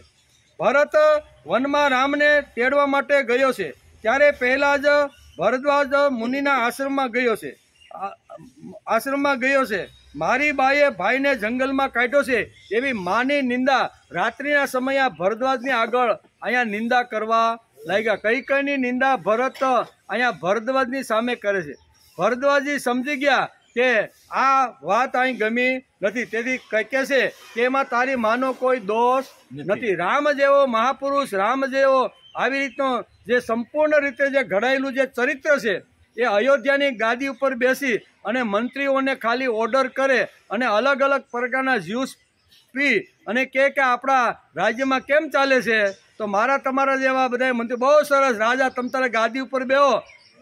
તો આ ભરદ્વાજ કહે છે કે આવું અમારે ઋષિઓએ કરાવવું નહોતું. રામ તો જંગલમાં આવે અને આવા જનસ્થાન જેવાની અંદર 14,000 રાક્ષસો જે સમાજને ધમરોળીને હાડકાના ઢગલા કરે છે ને એ રામ સિવાય શક્ય નથી. તેથી તું કઈ માતાની નિંદા કરવાનું છોડી દે, બરોબર ને. કારણ કે માતાની નિંદા ભરત કરે છે કે મારી માએ કાવતરું કરીને મારા મોટા ભાઈનું રાજ્ય હસ્તક કરી લીધું છે. ત્યારે ભરદ્વાજ જેવા મહાન ઋષિ કહે છે અમારી પણ ઈચ્છા એવી હતી કે રામ જંગલમાં આવે અને આવો જે ક્ષત્રિય છે એ ક્ષત્રિયના હાથે આવી રીતના રાક્ષસ અને આસુરી સંપત્તિના જે લોકો છે એનો નાશ થાય. એમ કે ભરત વનમાં રામને તેડવા ગયો છે. તું બાને ગાળ આપ નહીં. શું કારણ તેનું? ભરદ્વાજ કે તારે બાને ગાળ આપવાનું કોઈ કારણ નથી.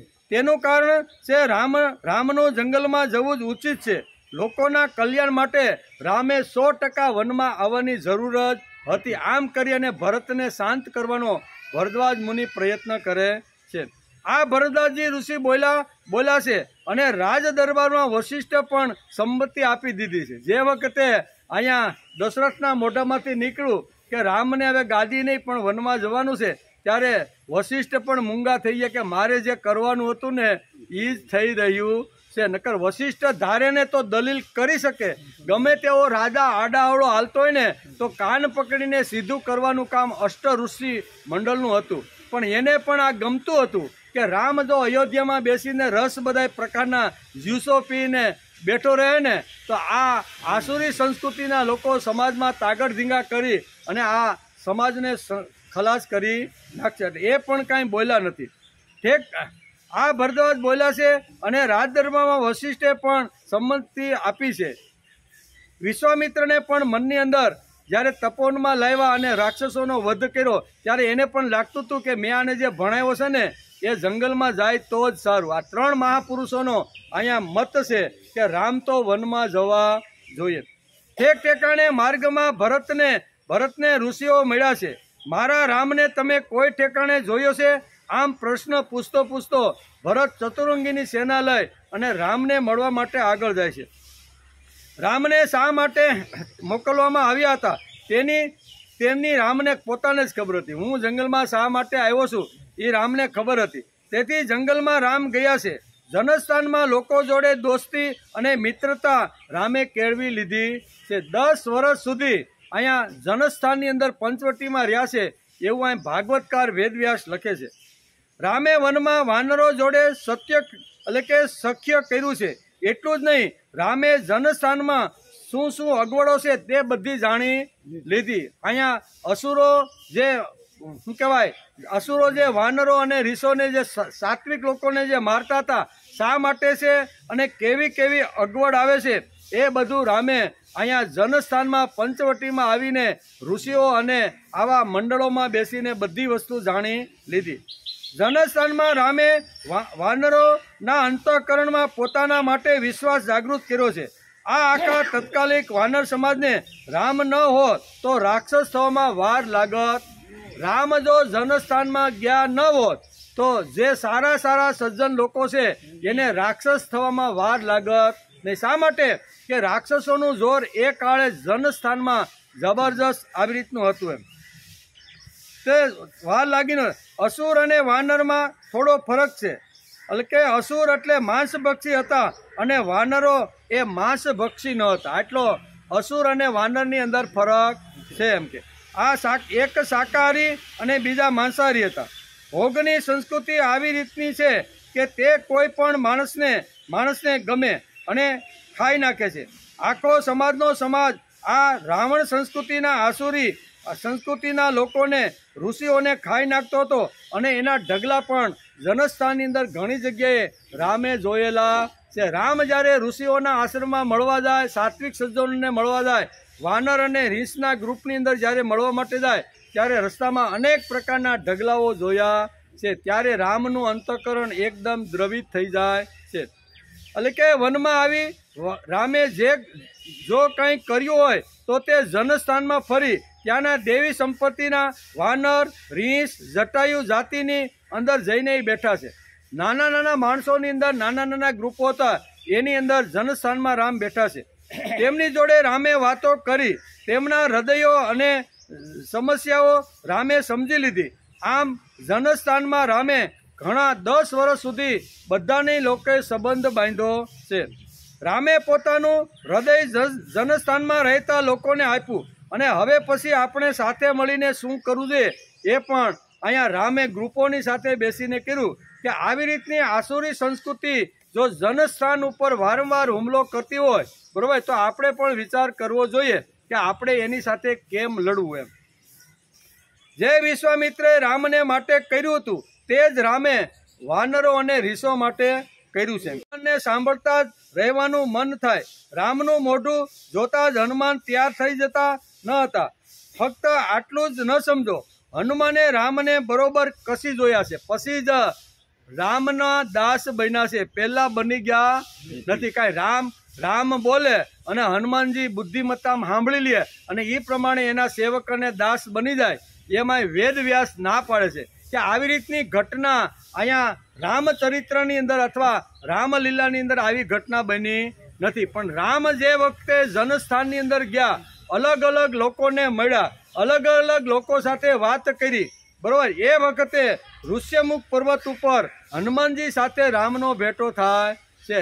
અહીંયા કહે છે કે આ 2 રાજકુમારો છે એને મારે બરોબર ચકાસી લેવા જોઈએ. અનેક પ્રકારના પ્રશ્નો બ્રાહ્મણનું રૂપ ધારણ કરી અને અહીંયા રામને હનુમાનજી પૂછે છે. બરોબર ચકાસ્યા અને ચકાસ્યા પછી લાગ્યું કે ના આ જે લોકો છે એ બરોબર ને યોગ્ય છે, તેથી મારે એનું દાસ બની જવાનું છે, સેવક બનવાનું. પરબારા કાંઈ હનુમાનજી કાંઈ એવા નહોતા, કારણ કે બુદ્ધિમત્તામ મનોજવમ મારુત તુલ્ય વેગમ જીતેન્દ્રિયમ બુદ્ધિમત્તામ વરિષ્ઠમ. આવા હનુમાનજી હતા કે બુદ્ધિની અંદર જેની પાસે શ્રેષ્ઠ બુદ્ધિ છે એવા બુદ્ધિમાન મનુષ્ય રામને સ્વીકારતા પહેલા હજાર એંગલથી વિચાર કર્યો છે કે આ રાજકુમાર સાથે દોસ્તી બાંધવી કે કેમ, અને બાંધવું તો ક્યાં સુધી ટકે છે કે કેમ. આ અમને ખાલી ભોળવા લૂંટવા કે અમારા કાંઈ વિચિત્ર વેશ ધારણ કરીને આવી અનેક પ્રકારની મનની અંદર ગડમથલ હનુમાનજીમાં થઈ બધી બાજુથી તપાસી લીધા. ત્યારે લાગ્યું કે ના ના,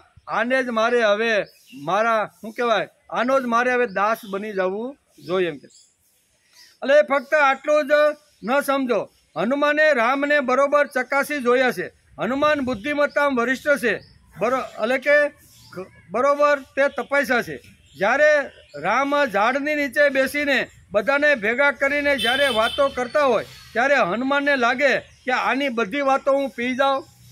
બરોબર. રામ જ્યારે જ્યારે જંગલમાં જાય, ગ્રુપોને મળે અને કહે છે કે આસુરી સંસ્કૃતિ તો ધીમે ધીમે તમારા જનસ્થાન ઉપર તો આવી રીતનો શું કહેવાય પ્રચાર કરતી, તો એની સામે તમારે લડવું નથી, તમારે એની સામે કાંઈ હથિયાર ઉપાડવા નથી. આવી ઘણી બધી વાતો રામ આ ગ્રુપો સાથે કરતા હતા. જ્યારે રામ ઝાડ નીચે બેસીને બધાને ભેગા કરીને જ્યારે વાતો કરતા હોય ત્યારે હનુમાનને લાગતું કે આની બધી વાતો હું પી જાઉં. જનસ્થાન અને ઋષ્યમુખ પર્વતની આજુબાજુ રામની છાયામાં હનુમાન રહેવા લાગ્યા. મારે રામને છોડીને હવે બીજે ક્યાંય જવું નથી. આવું રામ ભક્ત હનુમાને નક્કી કરી નાખ્યું. પહેલાં ચકાસી જોયા અને પછી નક્કી કર્યું કે આ મહાપુરુષને છોડીને હવે મારે બીજી કોઈ જગ્યાએ જવું નથી. હું રામનો સેવક છું, હું રામનો દાસ છું. આમ જાહેરમાં હનુમાન રામને કહેવા લાગ્યા. હનુમાનની કંઈ રામે નિમણૂક કરી નહોતી એમ કે ના ના આજથી તું મારો દાસ ને તું મારો સેવક થઈ જા, મારે કાંઈ કામ હોય તો તું ઝડપથી, એવી રીતની કાંઈ નિમણૂક કરવામાં આવી નહોતી. રામ વનમાં જગા જગા પર ગયા છે. એક સુગ્રી પાસે 2 મિનિટ વાતચીત કરી અને આખી વાનર સેના રામના તાબામાં આવી ગઈ. આવું નથી એમ. 10-10 વર્ષ 14-14 વર્ષ સુધી આવી રીતના ગ્રુપોની અંદર ગયા, બધાને મળ્યા, બધા જોડે વાતચીત થઈ, આવું બધું. ત્યારે આ સુગ્રીવ જેવો જે મહાન જે આવી રીતનો યોદ્ધો છે એણે રામને સ્વીકાર્યા છે. આખી વાનર જાતિ રામ રામ બોલવા લાગી, રામને માટે મરવા માટે તૈયાર થઈ ગઈ. રામે વાનર જાતિના લોકોનો પ્રેમભાવ સંપાદન કરવા દર ભટકવા લાગ્યા કે આપણે હવે કોઈ પણ વિશે આ બધી જાતિનો પ્રેમ સંપાદન કરવો જોઈએ. વાનર કોમનો પ્રેમ સંપાદન કરવા માટે તેમને રામને પોતાના પ્રભાવી વ્યક્તિત્વ પણ દેખાડવું પડ્યું.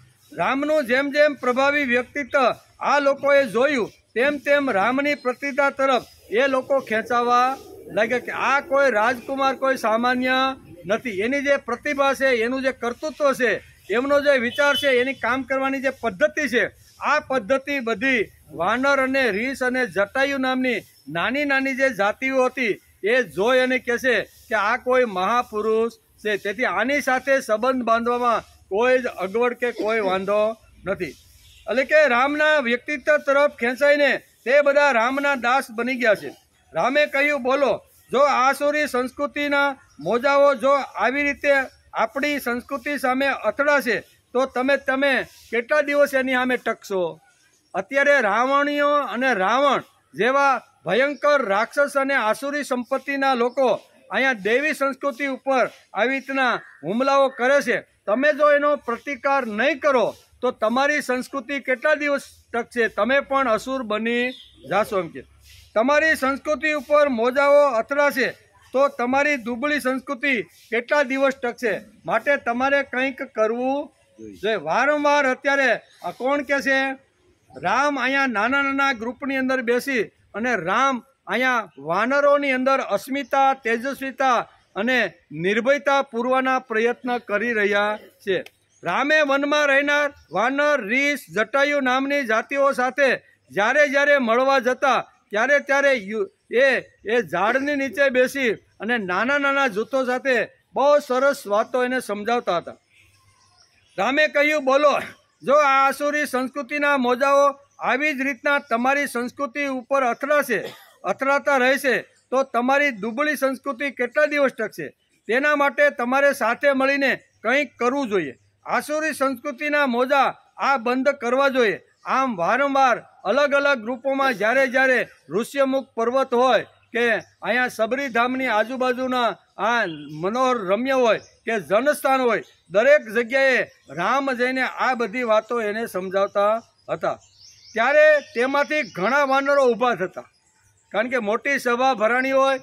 રામ જ્યારે એમ કહેશે કે તમારે આસુરી સંપત્તિના લોકો તમારી સામે જ્યારે હુમલો કરવા આવે ત્યારે તમારે એનો પ્રતિકાર કરવો જોઈએ, એની સાથે તમારે લડવું જોઈએ. તમે આવી રીતના લડતા નથી તો આ મોટા રીતના જો હુમલાઓ કાયમ કરતા રહેશે ને તો જનસ્થાન કે ઋષ્યમુખની આજુબાજુની અંદર એક પણ સાત્વિક કે ઋષિ તમને જોવા મળશે ને. આવી જ્યારે વાત રામ જ્યારે કરતા ત્યારે એવા ઘણા બધા થોડાક મનના નબળા હોય ને એવા વાનર ઊભા થઈને કહેતા હતા કે તમારી વાત બહુ સાચી, તમે કહો એમાં કાંઈ ખોટું નથી, પણ ક્યાં આ આસુરી સંપત્તિનો રાવણ, એની પાસે કેટલી સુખ સગવડતાના સાધનો, મોટા મોટા વિમાનો, મોટા મોટા કવાયત પામેલા સૈનિકો અને જબરજસ્ત આવી રીતનું જેની પાસે ચતુરંગી સૈન્ય છે.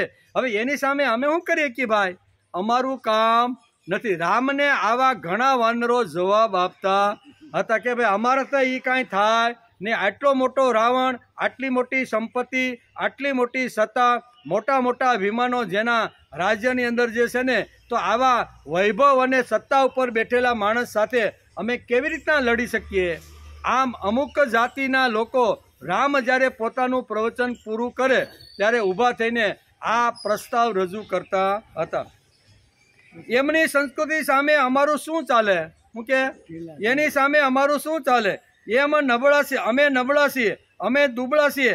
રામે કહ્યું તમારું મન દુબળું છે, તમે દુબળા નથી, તમારું મન થાકી ગયું છે, કંટાળી ગયું છે, એટલે તમે એમ કહો છો કે આટલો મોટો વૈભવ છે તો એની સાથે અમે કેમ લડી શકીએ. તમારું મન દુબળું થયું છે અને જેનું મન મરી ગયું છે, જેનું મન ક્ષુદ્ર થયું છે, જેનું મન દુબળું થયું છે એ સમાજમાં કાંઈ કરી શકવાનો નથી. તેથી મનને મજબૂત કરવાનો તમે પ્રયત્ન કરો, બરોબર ને. અને એકવાર જો મન મજબૂત હશે અને આપણી પાસે સત્તા અને સંપત્તિ અથવા કંઈ સાધનો નહીં હોય ને તો પણ આપણે રાવણ ઉપર વિજય પ્રાપ્ત કરી શકશું, બરોબર. એટલે આ બધી વાતો કે છે. વિજેતવ્યા લંકા, બહુ સરસ શ્લોક છે. વિજેતવ્યા લંકા ચરણ તરણિયો જલનિધિ વિપક્ષ પૌલસ્ય એટલે પૌલસ્ય ઋષિનો પુત્ર વિપક્ષ એટલે વિરુદ્ધની અંદર રાવણ ઊભો છે. એની પાસે ઘણા બધા હથિયાર છે, ઘણી બધી આવી રીતની સામગ્રી છે, પણ રામ પાસે શું હતું? ક્રિયા સિદ્ધિ સત્વે ભવતી મહતાપનોપકરણે. કરણ એટલે હથિયાર, સાધન. જો આપણી પાસે પાકી નિષ્ઠા હશે, આપણું મન નબળું નહીં હોય અને આપણે જો મનથી પાવરફુલ હશું ને તો ગમે તેવી સંપત્તિના લોકોને આપણે હરાવી શકશું. વિજેતવ્યા લંકા ચરણ તરણિયો જલનિધિ વિપક્ષ પૌલસ્ય રણભૂવિ સહાય સ કપય તથાપ્યેકો રામ. અહીં શું છે? તથાપ્યેકો રામ સકલમ અવધિકા કુશકુલ ક્રિયા સિદ્ધિ સત્વે ભવતી મહતાપનોપકરણે. બહુ સરસ આ શ્લોકની અંદર કહે છે કે રામની પાસે હથિયારની અંદર વાનર અને રીંછ હતા. કેવા? એની પાસે રાવણની સામે લડવાનું હતું પણ હથિયારમાં શું હતું કે વાનર હતા, રીંછ હતા, અર્ધ કેળવાયેલા અસંસ્કૃત માણસો એની સાથે હતા. પણ છતાંય રામે રાવણ ઉપર વિજય મેળવો એનું કારણ શું છે? ક્રિયા સિદ્ધિ સત્વે ભવતી મહતાપનો. આવી ઘણી બધી વાતોની અહીં બહુ સરસ રીતે વાતો સમજાવે છે. તેથી રામ જે નબળા પડી ગયેલા જે મન છે એ મનને પાવરફુલ કરવાનો પ્રયત્ન કરે છે. તમારું મન મળદા જેવું થયું છે અને મળદા જેવું મન થયું છે તે માણસ જીવો કે ન જીવો એમાં શું ફેર પડે?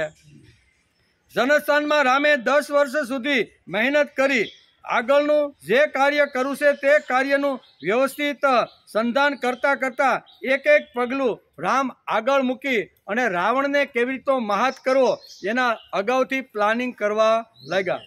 રામ પ્રત્યેક જાતિને સમજાવતા હતા કે તમારી પાસે સત્તા સંપત્તિ નહીં હોય તો વાંધો નહીં, તમે તો છો ને, તમારી પાસે સત્તા સંપત્તિ ન હોય તો કાંઈ વાંધો નહીં. તમે એ ગીતામાં પણ ભગવાન અર્જુનને આ જ કહેશે કે હે અર્જુન, અનાર્યોએ સેવેલો સ્વર્ગને માટે નહીં આપનારો અને અપકીર્તિકારક આ મોહ ક સમયે તને ક્યાંથી સૂઝો. બીજા અધ્યાયમાં બહુ સરસ આ છે. હે પાર્થ, તું કાયર ન થા, તને આ ઘટતું નથી. હે પરંતુ હૃદયની આ તુચ્છ દુર્બળતા ત્યજી દે અને તું ઊભો થા. ગીતાની અંદર જેમ ભગવાને ઉપદેશ આપ્યો એમ રામ અત્યારે અહીંયા વાનર સેનાને ઉપદેશ આપે. બંનેના ઉપદેશ એક છે. રામાયણમાં રામને જોઈ ભાગવતની અંદર વેદવ્યાસે જે અહીંયા બાળલીલાનું જે વર્ણન કરીને યુવાવસ્થામાં કેવી રીતે રામ રહ્યા એનું વર્ણન વિચાર કરીએ તો બધી જગ્યાએ ગીતાકાર પણ આ સમજાવે છે કે માણસનું મન નબળું પડે ત્યારે માણસ ગમે તેટલા હથિયાર હોય તો પણ માણસ હારી જાય છે. તું કાયર ન થા. શું છે? રામ પણ અત્યારે વાનરો જ્યારે આવી રીતની ભાષા બોલવા લાગ્યા ત્યારે તમારે કાયર થવાનું કારણ નથી. હૃદયની તુચ્છ દુર્બળતા તમે તજી દો અને બધા સાથે મળીને જો ફૂંક મારશો ને તો રાવણની બધી સત્તા સંપત્તિ ખલાસ થઈ જશે. રામ વાનરોને કહે છે કે તમે તમારામાંની આત્મશક્તિ એકત્રિત કરો કે વિદ્વાન અને અધિકારી લોકો પણ તમારું માનવા લાગશે. જનસ્થાન તેમજ આજુબાજુના વનમાં જ્યારે આ લોકોને સમજાયું ત્યારે તેમનામાં રહેલા આત્મા પ્રત્યે જાગૃત થયો. વાનરોને પણ લાગવા માંડ્યું કે વાત તો સાચી છે. આ સૃષ્ટિમાં ભારતીય સંસ્કૃતિ, વૈદિક સંસ્કૃતિ, દૈવી સંસ્કૃતિ અથવા પ્રભુ ભક્તિ સમાજમાં લઈ જવા માટે સૈનિક બનવાનું હોય તો હવે રામનું જ બનવું જોઈએ. અમારે હવે બીજા કોઈનું સૈનિક બનવું નથી. 10 વર્ષ સુધી જનસ્થાનની આજુબાજુના વિસ્તારમાં રામે જબરજસ્ત પ્રયત્ન કર્યો છે કે આસુરીને જો હવા છોડે ને ફૂંક મારે ને તો આખી લંકા ઉડીને ખલાસ છે. આવો આત્મ પ્રત્યવાન જાગૃત કરવાનું કામ અહીંયા વેદવ્યાસ લખે છે કે રામે જનસ્થાનની અંદર 14 વર્ષ સુધી જે વનમાં રહ્યા એમાં વધારામાં વધારે પંચવટીની અંદર જનસ્થાનની અંદર રહ્યા છે એવું વેદવ્યાસ લખે છે. અસંસ્કૃત એવા માનરોને રામે પાછા ઊભા કર્યા છે. તેમનામાં ગુણો અને સંસ્કૃતિ નિર્માણ કરી અને એક મોટું સંગઠન તૈયાર કર્યું છે. રામે જનસ્થાન તથા જંગલમાં રહીને લોકોનું સંગઠન કર્યું, લોકોને ઊભા કર્યા અને આવી રીતનું સૈન્ય લઈને તેમણે લંકા ઉપર ચડાઈ કરી છે અને રાવણને ખતમ કરી નાખ્યો છે. ભલે અમારી પાસે સંપત્તિ નહીં હોય પણ અમારી પાસે આવી રીતની નિષ્ઠા, આવી રીતની દિવ્યતા અને આવી રીતનો આત્મ પ્રત્યવાન જો માણસનો જાગૃત થઈ જાય તો હથિયારની બહુ જરૂર નથી. હથિયાર તો હોય તો એનું હથિયાર ઘણીવાર આપણે મારીને કોઈ હથિયાર લઈને આપણી સામે આવે બરાબર, પણ આપણી અંદર જો આવી રીતની શક્તિ કે આત્મ પ્રત્યય ન હોય બરાબર ને તો આપણું જ હથિયાર એ માણસ લઈને આપણા જ પેટમાં ઘોકાવી દે છે. તેથી હથિયારની કિંમત નથી, પણ માણસની અંદર ભલે ટીટમકડી શરીર હોય, 5-7 જણા સામેથી લાકડાઈને હથિયાર લઈને આવતા હોય, પણ આપણો જો પ્રત્યવાન જાગૃત હોય, હું કોઈ પણ હિસાબે આને મહાત કરીને મારી શકું એવી તાકાત મારી અંદર, આ હિંમતથી એકવાર હાથમાં હોટી લઈને જો એની સામે દોડે ને તો પણ ઓલા ભાગતા. આવું થાય છે કે નહીં? સમાજમાં આવી ઘટનાઓ આપને જોવા મળે. રામે પણ આ જ કામ કર્યું કે જે ના પાડતા હતા અમારાથી કાંઈ થાય નહીં, રાવણ જેવી શક્તિશાળી મહાસત્તા છે એની સાપે અમે આ ઋષ્યમુખ પર્વત અને જનસ્થાનમાં રહેવાળા સામાન્ય વાંદરો શું કરી શકીએ? આવી ભાષા બોલતો હતો. એની અંદર તેજ પૂરવાનું કામ રામે જંગલની અંદર 14 વર્ષ માટે કર્યું છે. રામે લંકા પર હુમલો કર્યો પણ તે લોભની અપેક્ષાથી નહીં. નિર્લોભ રામે 3 રાજ્યો હાથમાં આવ્યા છે પણ એક રાજ્યનો એણે સ્વીકાર કે અધિકાર જમાવ્યો નથી. અયોધ્યાનું રાજ્ય તો પોતાના બાપનું એટલે પોતાનું જ હતું પણ કોર્ટમાં ગયા નહીં. કિષ્કિંધાની અંદર જ્યારે વાલીને મારીને જ્યારે સુગ્રીવ કહે છે કે આ સત્તા ઉપર તમે બેસો ત્યારે કે મેં રાજ્ય લેવા માટે કાંઈ આ કામ કર્યું નથી, આ રાજ્ય તો તારું જ છે એમ કરીને રાવણને પણ માર્યા પછી વિભીષણને લંકાના સત્તા સોંપી દે. કહેવાનો અર્થ કે આવા નિર્લોભી રામનું વર્ણન વેદ વ્યાસે બહુ સારી રીતે શ્રીમદ ભાગવતના 8મા 9મા સ્કંદની અંદર 10મા અધ્યાયની સુંદર રીતે રામની શરૂઆતથી અંત સુધીની જે કાંઈ વાતો છે એ સમજાવવાનો પ્રયત્ન કર્યો છે. સરસ મજાની વાતો છે. એટલે કે અમર્યાદિત ભોગ લાલસા અને અતિશય જેને બોલી ન શકાય એટલી મહત્વાકાંક્ષા, આ 2 વાતોને લીધે આસુરી વૃત્તિનો ભોગ રાવણ બની ગયો છે. સ્ત્રી જીવનનો રાવણ શિકારી હતો. આવી રીતે ભોગની પાછળ નાચતો રહેલો, જન્મથી ભારતી, વર્ણથી બ્રાહ્મણ અને વેદાધ્યાન કરેલો વૃત્તિથી આસુરી આવો આસુરી બની ગયેલો. જન્મ ક્યાં થયો? ભારતની અંદર થયો. પછી અહીંયા કુળ કેવું હતું? તો કે બ્રાહ્મણ કુળ હતું. બ્રાહ્મણ કુળમાં જન્મ, વેદાનો અધ્યાસ કર્યો, ભારતીના નાતે હોવા છતાં એ આવો થયાનું કારણ શું છે? તો કે સ્ત્રી જીવનનો એ શિકારી બની ગયો હતો. એક વખત રામે લક્ષ્મણને પૂછ્યું કે સમજ, તારી ભાભી પાછી મળી જાય તો આપણે રાવણ જોડે લડવાનું કારણ શું?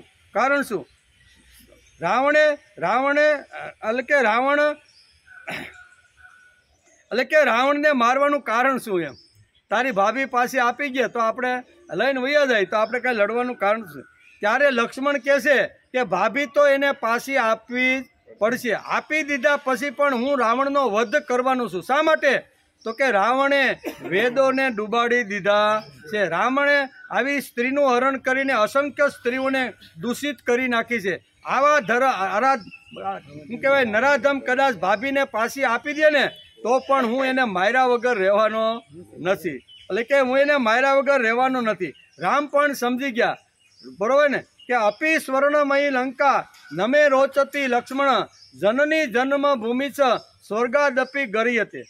કે જ્યારે અહીંયા વિભીષણ એમ કહેતો હતો કે હવે બધા અગ્નિ સંસ્કાર પણ પૂર્ણ થઈ ગયા છે. પહેલાં તો વિભીષણ અગ્નિ સંસ્કાર રાવણના કરવાની ના પાડતો હતો. રામ કે જ્યાં સુધી માણસની અંદર જીવ છે, જ્યાં સુધી એનું શરીર ચાલે છે ત્યાં સુધી દુશ્મનના વટ બરોબર છે, પણ એકવાર શરીરમાંથી જીવ જતો રહે છે પછી એની સાથે દુશ્મનના વટ રાખવાની કોઈ જરૂર નથી. તું જો આવી રીતનો તારા ભાઈનો અગ્નિ સંસ્કાર નહીં કરે તો હું એના ભાઈ તરીકે અગ્નિ સંસ્કાર કરવા માટે તૈયાર. આને કહેવાય રામનું જીવન, આને કહેવાય રામની લીલા. દુશ્મન સામે એનું સબ પડેલું છે પણ એનો અગ્નિ સંસ્કાર તું નહીં કરે તો હું કરી શકું. આવી ભાષા વેદ વ્યાસે બહુ સરસ. રામની લીલામાં તો જેટલા ગુણગાન જેટલા વર્ષ સુધી ગાઈને ભાઈ એટલા થોડા પડે, પણ આપણે સમયની મર્યાદામાં રહી અને વેદ વ્યાસે જે થોડા અહીં ઘણા બધા શ્લોકોની અંદર જે વર્ણન કર્યું એનો વિચાર કર્યો. ત્યાર પછી અયોધ્યામાં પાછા આવ્યા પછી રાજસૂય યજ્ઞ કર્યો છે, શ્રેષ્ઠ યજ્ઞ કર્યો. આમાં બધા રાજાઓને ખંડિયા બનાવી દીધા છે. રાજસૂય યજ્ઞમાં રાજા નીચે બેસે અને કહે કે આ સૃષ્ટિ તલ પર મારી ચોટલી પકડવાળો હવે બીજો કોઈ નથી. અને રાજસૂય યજ્ઞ ખંડિયા બનાવી દીધા છે, તેથી આ સૃષ્ટિ ઉપર મારું જ શાસન ચાલે. આવું રામ જ્યારે આવી રીતના આ બે યજ્ઞો છે એટલે પાછો અશ્વમેઘ યજ્ઞની વાત અહીં કરતા નથી. વેદ વ્યાસ અહીંયા કયો યજ્ઞની વાત કરશે? રાજસૂય યજ્ઞ. એટલે સીતાની હાજરી છે ને વેદ વ્યાસ સીતાજીને વનમાં મોકલવા માગતા નથી. આવા લવકુશ અંદર જે ગર્ભ છે ને એનો અહીંયા વેદ વ્યાસ લખે છે કે એની કલમ ત્યાં ઉપડી નથી. એને સીતાને ને રામને ગાદી ઉપર જ બેસાડી રાખ્યા છે. એ વાલ્મીકીના તપોનમાં એણે નથી મોકલા ભાગવતની અંદર, બરોબર. તો ઘણીવાર એમ થાય કે આ યજ્ઞ કરવાનો પણ એ રાજસૂય યજ્ઞની વાત છે, અશ્વમેઘ યજ્ઞની વાત નથી. અશ્વમેઘ યજ્ઞ તો વાલ્મીકી રામાયણમાં કરેલો છે અને એમાં સીતાજીનું આવી રીતનું સ્થાન પુતળું બનાવીને કરે એ બધી વાતો એમાં આવે છે. પણ કહેવાનો અર્થ કે અહીંયા રાજસૂય યજ્ઞ કર્યો છે. અયોધ્યામાં પાછા આવ્યા, આખી અયોધ્યા આનંદ કિલોલમાં કરવા લાગી છે. રાજસૂય યજ્ઞમાં રાજા નીચે બેસે અને કહે કે આ સૃષ્ટિ તલ ઉપર મારી ચોટલી પકડવાળો બીજો કોઈ નથી રહ્યો. હવે મને કોઈ દંડ આપવાવાળો રહ્યો નથી. આમ જ્યારે રાજા જ્યારે આવી રીતનું કરે ત્યારે અષ્ટ ઋષિ મંડળ એની પાછળ જ ઊભું હોય છે. વશિષ્ઠ જેવા મહાપુરુષ હાથમાં દંડો લઈને ઊભા હોય છે. તું એમ કહેશો કે હવે મને અદંડ્યોસ્મી આવું તું ભાષા બોલે છે, એ તારી ભાષા યોગ્ય નથી. રામના માથા ઉપર મારીને વશિષ્ઠ કહે છે કે ધર્મો દંડ્યોસ્મી. શું કહે છે? ધર્મો દંડ્યોસ્મી, ધર્મ દંડ્યોસ્મી. ધર્મ દંડ કરી શકે છે. એટલે કે ધર્મ એટલે કે રામ પણ દંડનીય છે અને તે શાસન એટલે ધર્મ શાસન. રાજસૂય યજ્ઞ કર્યો છે. રાજસૂય યજ્ઞની પોથી કાઢી જુઓ. રામનું જીવન અતિશય સુંદર છે, અતિશય અલૌકિક જીવન છે. ભગવાન શ્રી રામની બાળલીલાના પ્રસંગોમાં તેમજ યુવાનીના પ્રસંગોમાં વેદ વ્યાસે ઘણી બધી વાતો લખી છે, પણ સમયના મર્યાદાની અંદર આપણી પાસે જેટલી સમજાવવાની અથવા સમજવાની શક્તિ હતી એ પ્રમાણે વિચાર કર્યો. ભગવાન શ્રી રામની લીલાઓનું વર્ણન રાજા પરીક્ષિતે ગંગા મૈયાના પવિત્ર કિનારા ઉપર સમજાવી રહ્યા છે. જીવનમાં બધા જ પ્રસંગોમાં એમણે પ્રેમ દેખાડ્યો છે. રામનું જીવન અતિ મોહક છે. રામો રાજમણી સદા વિજય તે આપણે બોલીએ છીએ ને. રામનું જીવન ભૌતિક દ્રષ્ટિથી જોશું તો આનંદ છે, રાજકીય દ્રષ્ટિથી જોઈશું તો તેમાં તેજ છે, સામાજિક દ્રષ્ટિથી જોશું તો તેમાં જીવંત જીવન છે, આધ્યાત્મિક દ્રષ્ટિથી જોશું તો તેમાં મોક્ષ છે. બધા જ જીવનો તરફ રામને જો ચકાસી જોઈ તો બધા જીવનની અંદર અહીંયા કૌસ્તુક પણ મણી હોય એવી રીતનું રામનું જીવન અહીંયા વેદ વ્યાસે સ્કંદ 9 અને અધ્યાય 10ની અંદર ચિતરવાનો પ્રયત્ન કર્યો છે. કોઈ પણ દ્રષ્ટિથી જોશું તો આ જીવન પુષ્ટ છે. રામનું કામ અને રામનું નામ લેતા આપણે પણ થાકતા નથી. કેટલું બધું વર્ણન અહીં વેદ વ્યાસે લખ્યું છે અને બહુ સરસ રીતે સમજાવવાનો પ્રયત્ન કર્યો છે. ઇન્દ્રિયાતીત ભગવાન શ્રી રામચંદ્રજીના શાસન સમયે કોઈને માનસિક ચિંતા અથવા શારીરિક રોગ થતા નહોતા. રામ જ્યારે ગાદી ઉપર બેઠા, રાજસૂય યજ્ઞ કર્યો અને ત્યાંની સ્થિતિનું વર્ણન કરતા અહીંયા વેદવ્યાસ લખે છે. એને માનસિક કે શારીરિક કોઈ પ્રકારનો રોગ થતો નહોતો. વૃદ્ધાવસ્થા, દુર્બળતા, શોક, ભય, થાક નામ માત્રમાં પણ ન હતા.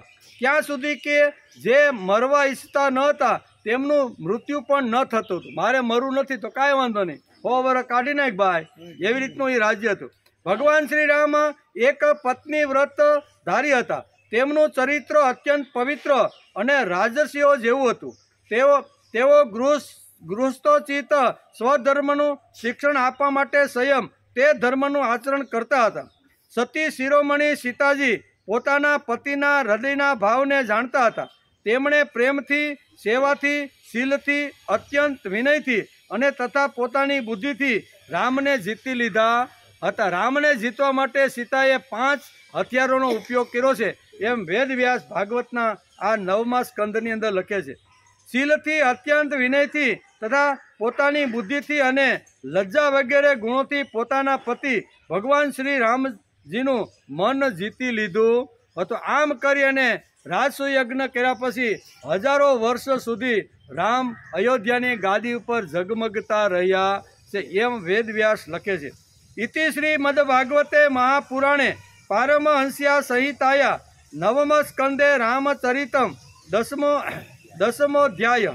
9મા સ્કંદ અંતર્ગત શ્રી રામચરિત્રમાંનો 10મો અધ્યાય સમાપ્ત થયો. 10મા અધ્યાયની અંદર 56 શ્લોક વેદવ્યાસે લખ્યા છે અને એમાં બાળપણથી શરૂઆત કરી અને અયોધ્યા પાછા વનમાંથી પાછા આવ્યા ત્યાં સુધીના અમુક પ્રસંગોનો અહીંયા બહુ સારી રીતે સમજાવવાનો પ્રયત્ન કર્યો છે. એ અધ્યાયને આજે આપણે નમસ્કાર કર્યા. હવે અધ્યાય 11મો ભગવાન શ્રી રામની શેષ લીલાઓનું વર્ણન. થોડીક બાકી રહી છે. અત્યારે તો અયોધ્યાની ગાદી ઉપર સીતાની સાથે સુંદર મજાનું જીવન જીવી રહ્યા છે. બધા જ ભાઈઓને અલગ અલગ રીતે વ્યવસ્થાઓ બધી સોંપી દીધી છે. અયોધ્યાનું સુંદર મજાના રાજનું વર્ણન વેદવ્યાસ કરવાના છે પણ એ આવતીકાલે. થોડુંક શેષ ભાગ બાકી રહી ગયો છે એમ લખે છે.